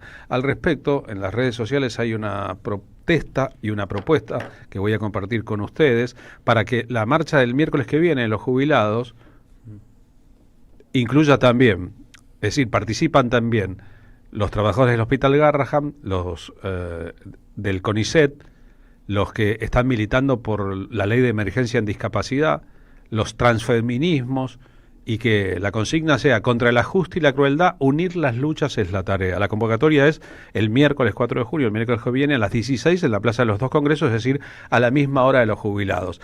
Pero no hay una organización política clara y evidente acá. Estamos compartiendo ahí la imagen, la tenés en el teléfono, de esa convocatoria que reincide en el uso de la imagen de El Eternauta o de los dibujos a partir de la serie y la creación artística de Oestergel Solano López, ¿no? Pero esta idea de que las luchas tienen que confluir en una misma lucha, no ser solamente lucha de sectores, y que de alguna otra manera eso está supliendo la ausencia de la CGT, por ejemplo, de los partidos con nombres y apellidos y de los dirigentes, y que es hora, a esta altura del partido, no es que van 2 años, va 1 año y medio del gobierno de Javier Milei, es decir, queda mucho tiempo del periodo constitucional, quedan 2 años y medio de periodo constitucional y podríamos decir que la grasa de las capitales no se banca más. Así que ojalá la convocatoria de la semana que viene, el miércoles, a la hora de los jubilados, que estén todas las luchas en la Ciudad de Buenos Aires juntas y en la calle, cause algún efecto que movilice aquello que parece poco aceitado en este momento. Déjeme contar una anécdota, a veces son pequeñas, pero justo el día miércoles yo cruzaba la Plaza de los Congresos y se dio una situación que está pasando, una pelea por una bicicleta de esas gratuitas, Sí. ¿no? Una pelea entre 2 personas que estaban tratando de agarrar la misma bicicleta. Yo pensaba, claro, quizás no se alcanza para el subte, la cosa se pone fea. En la Ciudad de Buenos Aires, para los que nos escuchan a distancia, hay un sistema instalado por este gobierno, luego de las bicisendas, por las que los ciudadanos se inscriben en un registro. Exacto. Claro, y sacan una bicicleta para trasladarse. Por un tiempo. Tienen un QR y tienen un tiempo para trasladarse dentro de la ciudad Media hora. en bicicleta. Es un buen plan. Por media hora tienen una bicicleta, la toman en un lugar y la depositan en otro. Son lugares específicos para bicicletas. En Europa eso funciona con las bicicletas y también con los autos eléctricos. Bien, discutían estas 2 personas, entonces yo me meto a separarlo, me parecía que era algo tranquilos muchachos, y se suma una persona que les dice, no se peleen entre ustedes, vengan a pelear por los jubilados. A los 2 segundos aparecen 3 policías a detener a esta persona.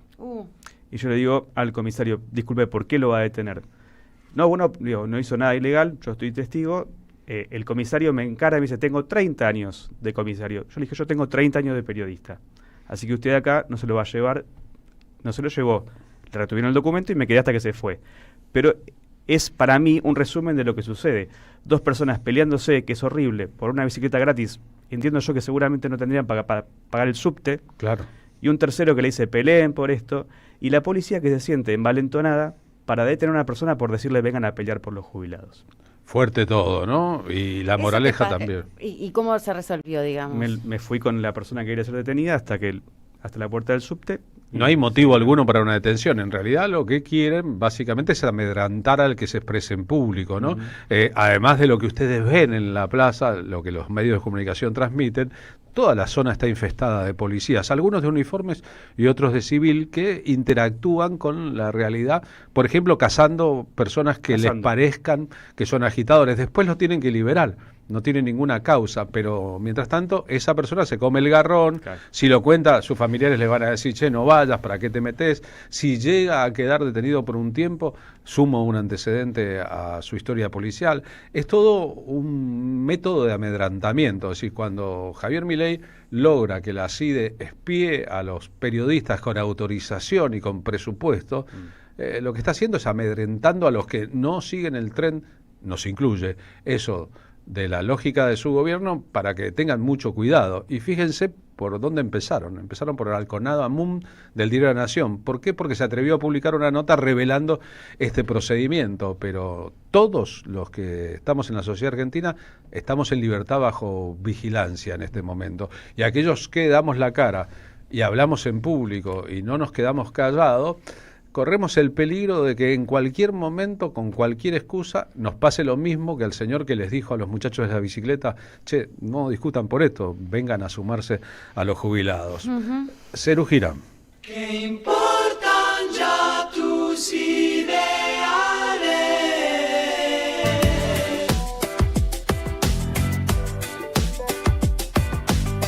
Seguí a la Radio de las Madres por YouTube.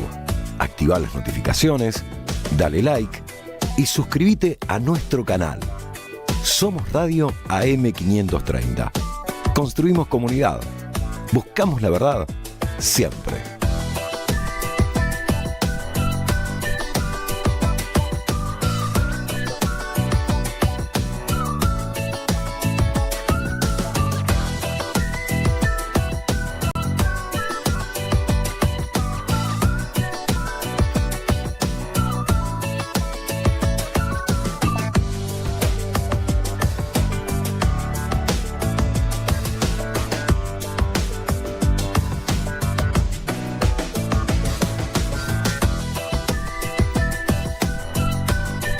Somos Radio AM530. Construimos comunidad. Buscamos la verdad siempre.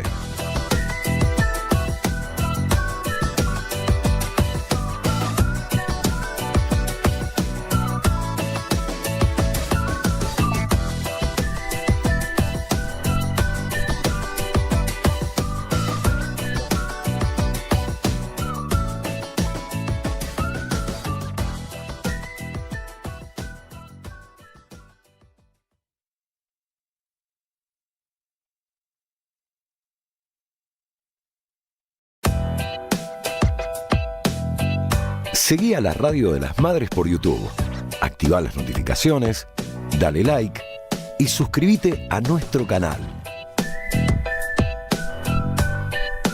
Somos Radio AM530. Construimos comunidad.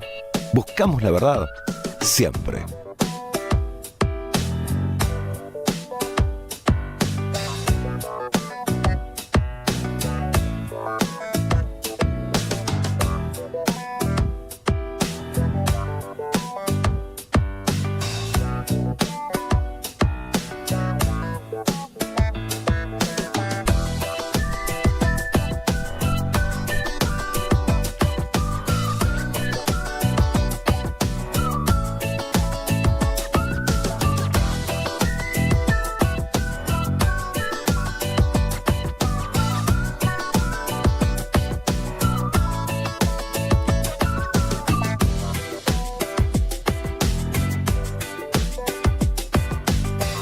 Seguí a la Radio de las Madres por YouTube.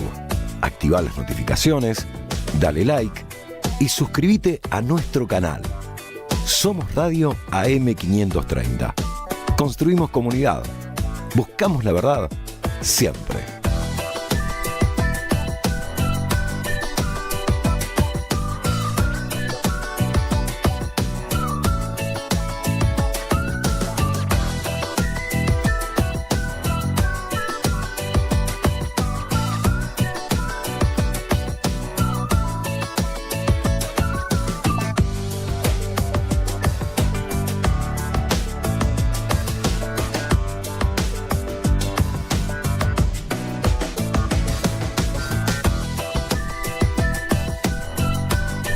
Somos Radio AM530. Construimos comunidad. Buscamos la verdad siempre.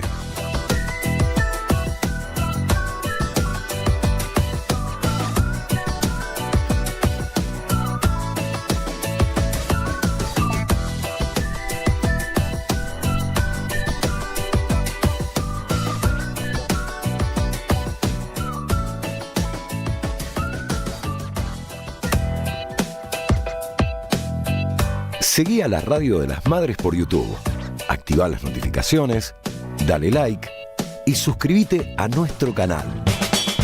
La utopía es una isla lejana. No llegaremos nunca hasta ahí. Pero qué lindo soñar que sí. Gracias a todos los oyentes que participan en el programa, muy amables. No podemos leer todos los mensajes, pero siempre estamos atentos a ellos. Gracias por el homenaje, nos dice recién Haroldo Conti, Inés de Villaluro. El sábado 7 voy a ir a ver el espectáculo, La Patria no se vende, otro oyente. Voy a ir a Pulqui el sábado, nos dice Mirta Sáinez ella. El Abrazo del Oso, Rolly de San Isidro. Son muchos los que están participando por el sorteo de entradas. En un ratito deliberaremos y contaremos quiénes ganaron. Los sortearemos aquí. Pero en este momento, 15:35, Marina Glesser.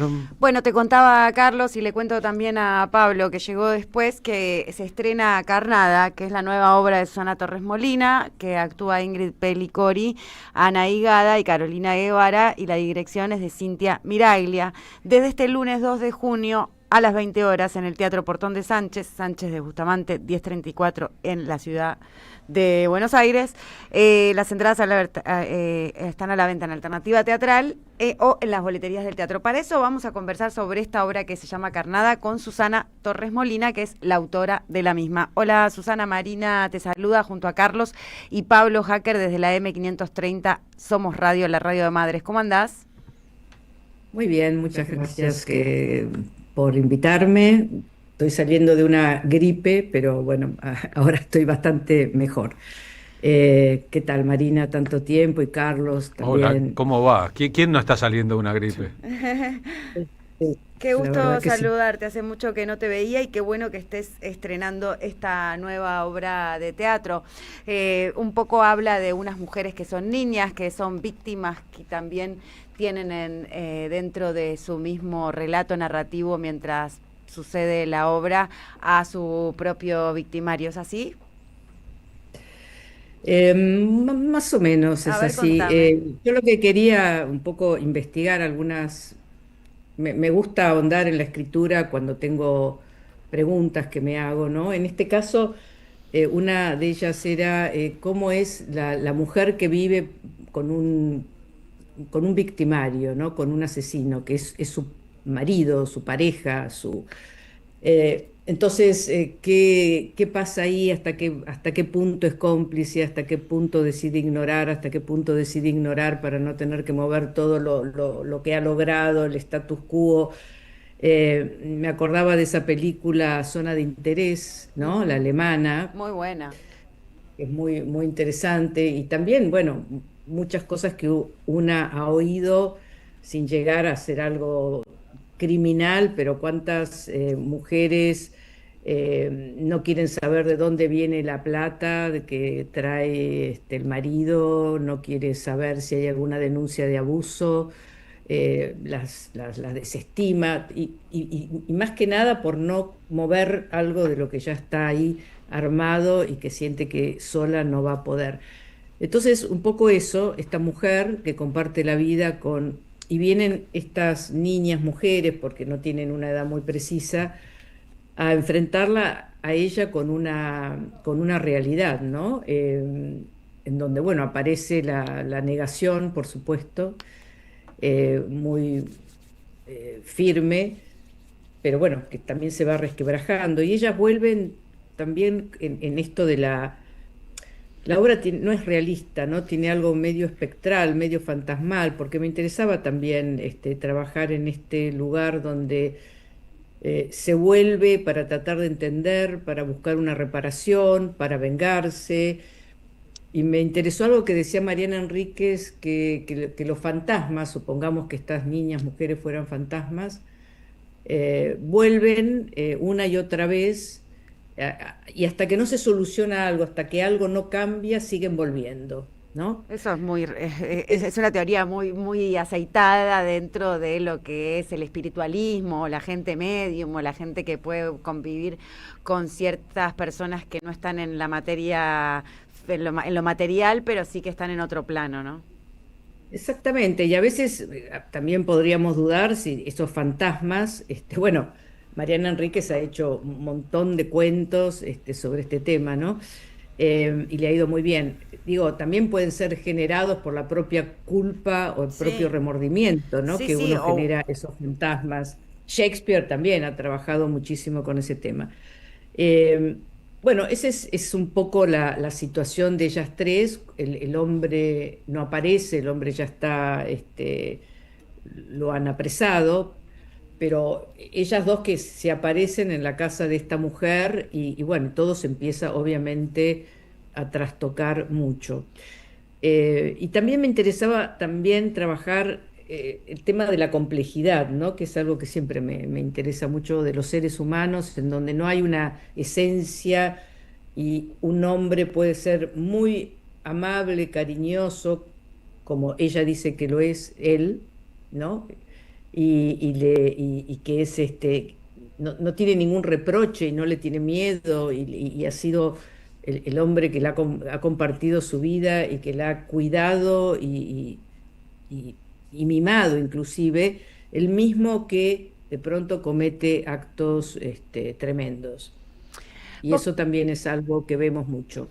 Sí, por eso, por comodidad, por negación, por miedo, por esto que decís, lo statu quo, lo establecido, por miedo a no terminar de cambiar todo para no fragilizar otras cosas que por ahí uno tiene en juego. Ahí estamos viendo el flyer de Carnada. Justo se parece mucho ¿sabés que hoy hay una asamblea porque se cumplen este 3 de junio 10 años del Ni Una Menos y que hoy hay una asamblea a las 18 horas en Bartolomé Mitre 748 acá en Cava porque vamos a unificar las luchas y vamos a acompañar a jubiladas y a jubilados este miércoles 4 de junio para que el Ni Una Menos se abraza a esta 10 años de salidas colectivas, a esta lucha de jubilados y jubiladas. Estamos viendo el flyer de Carnada, me hizo acordar al flyer de la convocatoria de la asamblea de hoy a las 18 horas, y ahí vemos a Ingrid Pellicori, a Anaí Gada y también a Carolina Guevara. Es todas mujeres, Carnada, autora, directora, elenco.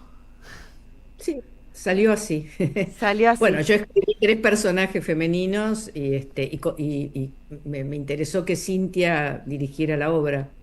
Vienen estas niñas un poco a despertar a esa mujer adormecida que entre el miedo y la negación prefiere sostener antes que enfrentarse a ver la contradicción del monstruo, en este caso el omnipresente personaje masculino.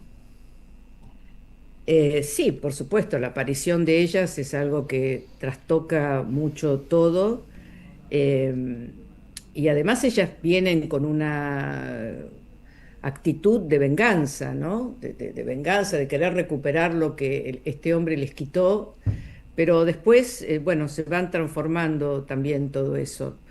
Pero lo que me parecía interesante es lo que decía antes, porque este hombre realmente ha sido muy bueno con su mujer. Entonces a ella le cuesta muchísimo creer y además, bueno, debe tener sus mecanismos de negación. Pero esto también de cómo alguien puede ser muy amable y amoroso con alguien y tremendo con otras personas, por ejemplo. Claro, por supuesto, no todos no son buenos, malos. Represores que eran excelentes padres de familia y excelentes maridos, inclusive los jerarcas nazis y los nazis. Y bueno, y después eran capaces de hacer las cosas más tremendas, pero en su familia, con su familia, eran personas muy amorosas. Y eso a veces cuesta, ¿no? Porque esencializamos las personas como malas o buenas y las dejamos ahí. Y la vida es mucho más, es un entramado mucho más complejo sí. E interesante para el arte, porque si no nos quedaríamos con estereotipos, ¿no? O para la vida. Creo que la política, esto que vos estás diciendo, Susana Torres Molina, y que todos estamos como sujetos políticos, los que somos pueblo, los que somos verdaderamente pueblo, a hacer una especie de carnada, a eso que vos definías muy bien como juicio moral, ¿no? De que este es bueno, este es malo, y no, el ser humano no se define por bondad o maldad. Todos somos buenos, todos somos malos, depende con qué y con quién, ¿no? O sea, cuando no nos conviene ser malos, cuando nos conviene ser buenos, pero todos habitamos en esa contradicción. No hay alguien que es todo lo que está bien o alguien que es todo lo que está mal. Bien lo decías vos, como los excelentes padres de familia que pueden cometer atrocidades. Recuerdo una tapa de la revista Gente con Jorge Rafael Videla diciendo padre de familia, un gran padre de familia o algo así. Era Jorge Rafael Videla. Católico, iba a misa, leía la Biblia todo el tiempo, porque él estaba convencido que estaba en una guerra justa. Porque también es eso interesante. Todos tienen razones para hacer lo que hacen. Y entonces alguien cuando escribe, lo que sea, para cualquier literatura, cine, tiene que meterse en esa cabeza, aunque sea muy ajena y aunque le cueste, porque todos tienen razón. Y Videla estaba convencido de que estaba convencido y creía que Dios estaba al lado de él, apoyando esta guerra contra el ateísmo, el anarquismo, bueno, lo que fuera. Y es así, no creo que él pensara que él estaba haciendo nada malo. Bueno, volvete, perdamos. No, quiero decir,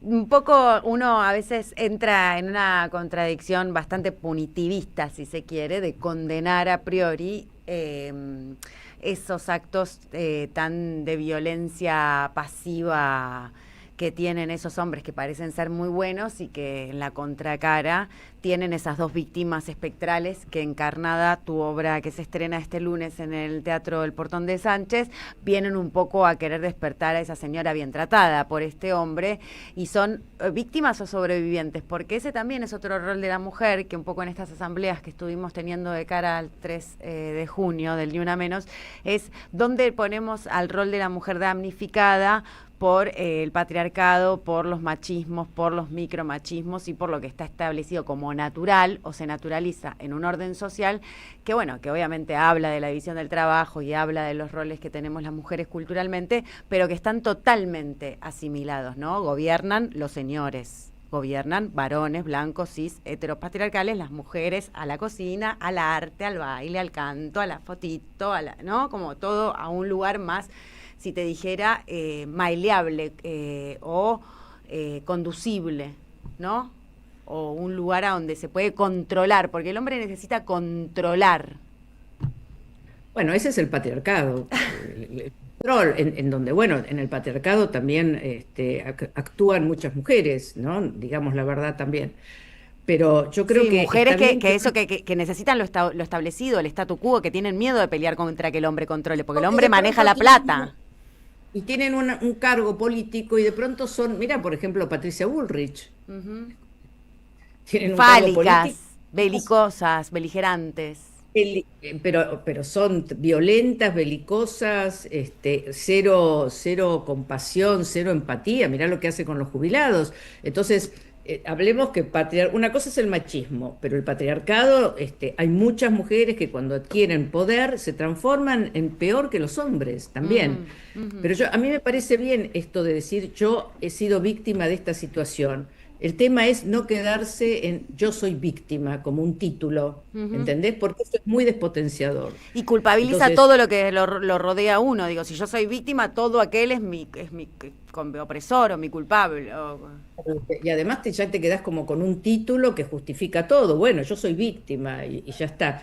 Entonces, sí, en esta situación he sido víctima, pero lo importante es ver, bueno, a partir de ahí, ¿qué hago para realmente volver a adquirir un lugar mucho más positivo, potente en la vida? Porque siendo víctima, la verdad, es muy despotenciador, más allá de que en algún momento todos hemos sido víctimas de algo, pero no quedarnos ahí. Estas chicas parecen víctimas, pero también vienen como victimarias.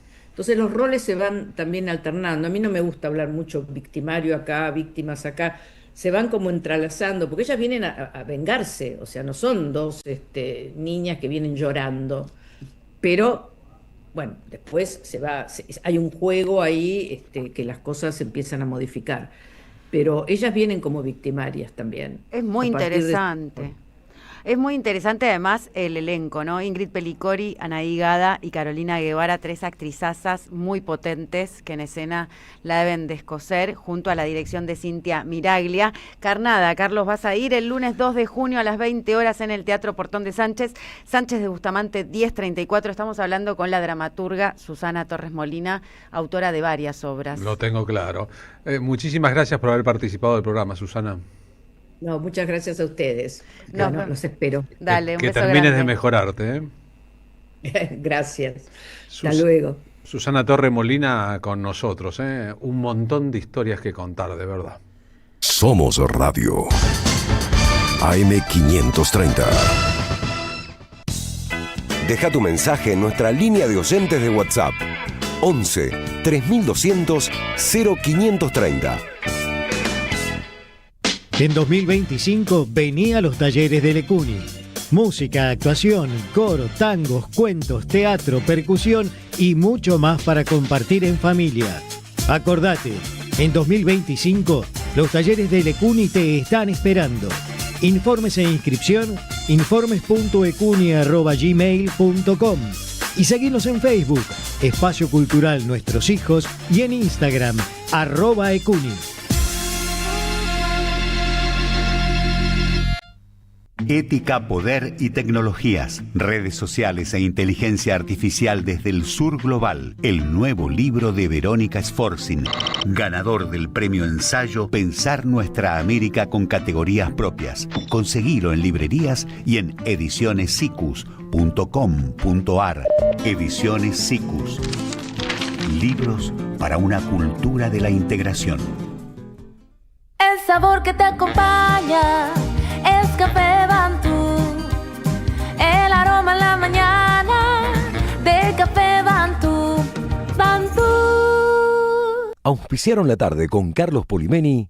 La Municipalidad de Pehuajó sigue inaugurando obras en 2023. Cierre del primer basural a cielo abierto de la provincia de Buenos Aires. Nuevo complejo ambiental. Jardín 919. Centro de Atención Temprana Dr. Ferreira. Complejo cultural. Nueva guardia del hospital. Más de nuevas 200 viviendas. Pehuajó.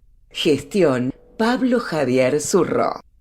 El destino de tus vacaciones está en Turismo Cabal. Viví los momentos que querés, con viajes armados a tu medida, con las mejores ofertas y los paquetes que buscas, con más de 35 años de experiencia.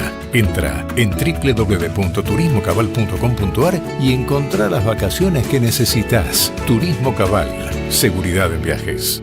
Destinada a la cartera de consumo. Más información en www.turismocabal.tour.ar. Somos Radio.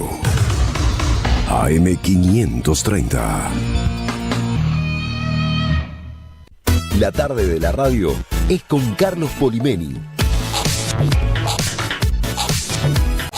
AM530. Somos Radio. Y a las 15:52 es el momento oportuno para incorporar a nuestro programa la voz de Juan Carlos Junio, secretario general del Partido Solidario y director del Centro Cultural de la Cooperación, que usualmente nos ayuda a pensar. Juan Carlos, ¿cómo va? Buenas tardes. Muy buenas tardes. Bueno, mira, Carlos, justamente estoy intentando pensar, como decías vos, acerca de todo este episodio dramático, luctuoso, relacionado con el Garrahan, ¿no? Insisto, tratar de pensarlo, ¿no? Hoy leía en La Nación, entre tantas noticias, a una médica, coordinadora de la unidad de chicos inmunocomprometidos, ¿no? Que son chicos con leucemia o linfoma, de 2 a 16 años. Y la médica reclama que no pueden seguir más porque no tienen condiciones edilicias, técnicas y por supuesto no tienen salario porque han perdido el 40%. Ante tamaña actitud inhumana como es pensar que pueden abandonar a niños enfermos hasta incluso en situación de vida o muerte, uno se pregunta qué es todo esto, cuál es la raíz de todo esto, ¿no?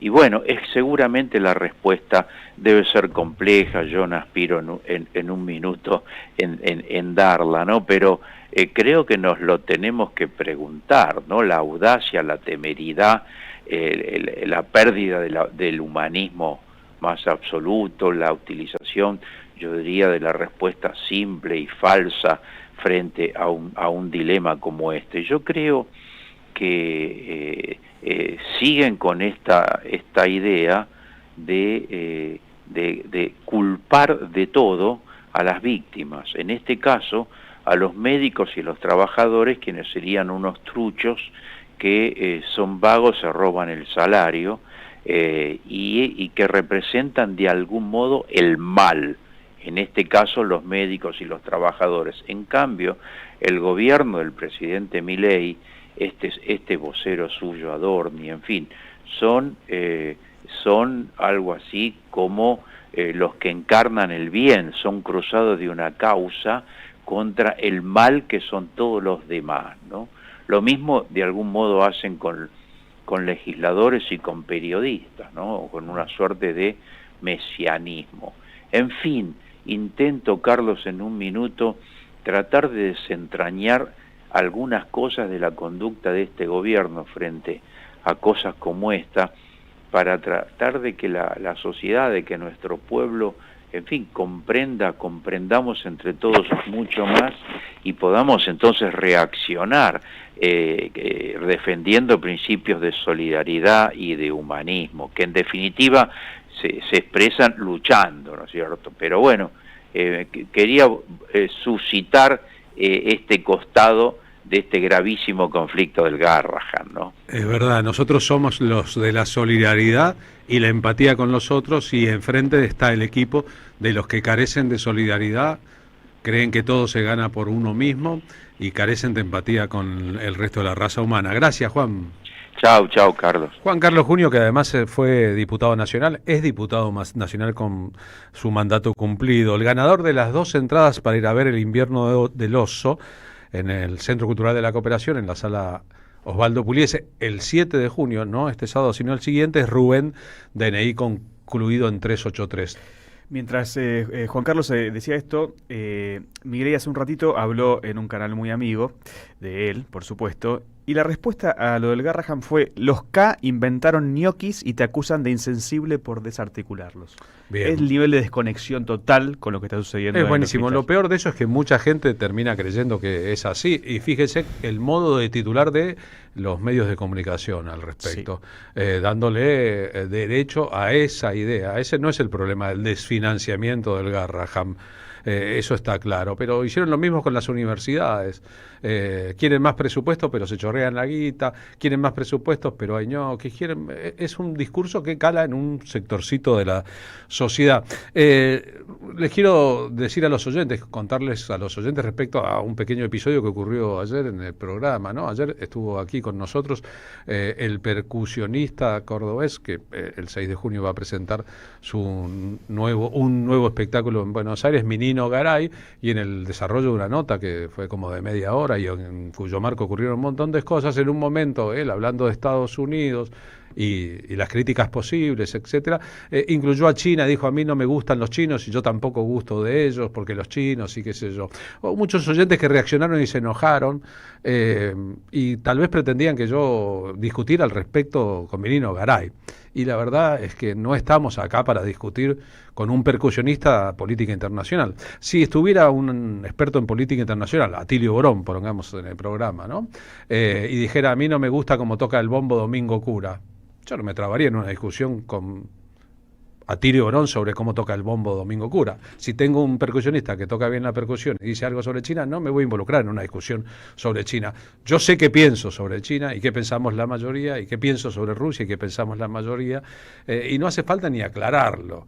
Pero los intolerantes, digo, los que creen que hay que apagar la radio, expulsar al invitado, ponerlo en la lista negra, etcétera, actúan con la misma crueldad con que actúan con nosotros ellos en determinadas situaciones. Si yo fuera un programa de otra radio y de otro canal y dijera que amo a Rusia y adoro a China, y detesto a Estados Unidos. Si alguien quisiera coartarme el derecho a decirlo, bueno, haría un problema, me discutiría y pelearía, porque creo que hay que respetar las opiniones ajenas, lo que no significa compartirlas, ni muchísimo menos. Y el ejercicio de la comunicación en vivo a veces tiene estos asuntos. Yo puedo subirle el precio a esa discusión y enfrancarme y darle una lección, o no, como algunos supondría que tendría que ser, o puedo dejarla pasar para abocarme a los asuntos que nos unen en lugar de los asuntos que podrían desunirnos. Por otra parte, conozco a tanta gente que defiende y hace negocios con China, pero explota a sus trabajadores y no les paga sus salarios, que la verdad no convendría ni demasiado involucrarnos demasiado en una discusión sobre ese tema. Hemos terminado esta semana, Marina Glesser. Sí, terminamos. Vuelvo a repetirte, Carlos, antes de que nos vayamos. En realidad no se dice vuelvo a repetirte, te repito que hoy a las 18 horas nos vamos a encontrar a la Asamblea Abierta en Bartolomé Mitre 748 acá en Cava, porque marchamos el 4 de junio para abrazar a los jubilados y las jubiladas, los 10 años de salidas colectivas del Ni Una Menos y todos los que estamos convergiendo en que una lucha son todas las luchas, ¿no? Porque nadie se salva solo y lo que hay es construir un héroe colectivo. Muy bien, es lo que contamos más temprano. Va a haber, supongo, esperamos adhesión de muchos más sectores. Así es. Bueno, buen fin de semana. Buen fin de semana. Vamos a trabajar mañana, vamos a estar en La Plata, en la reunión que hace el gobernador de la provincia.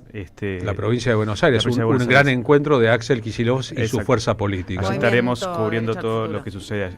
Gracias. A las 16 nos despedimos, ya viene Pablo Caruso y vuelven las ideas, gran equipo de trabajo, y nosotros el lunes de vuelta aquí en lo que es nuestra Tinchera Radio.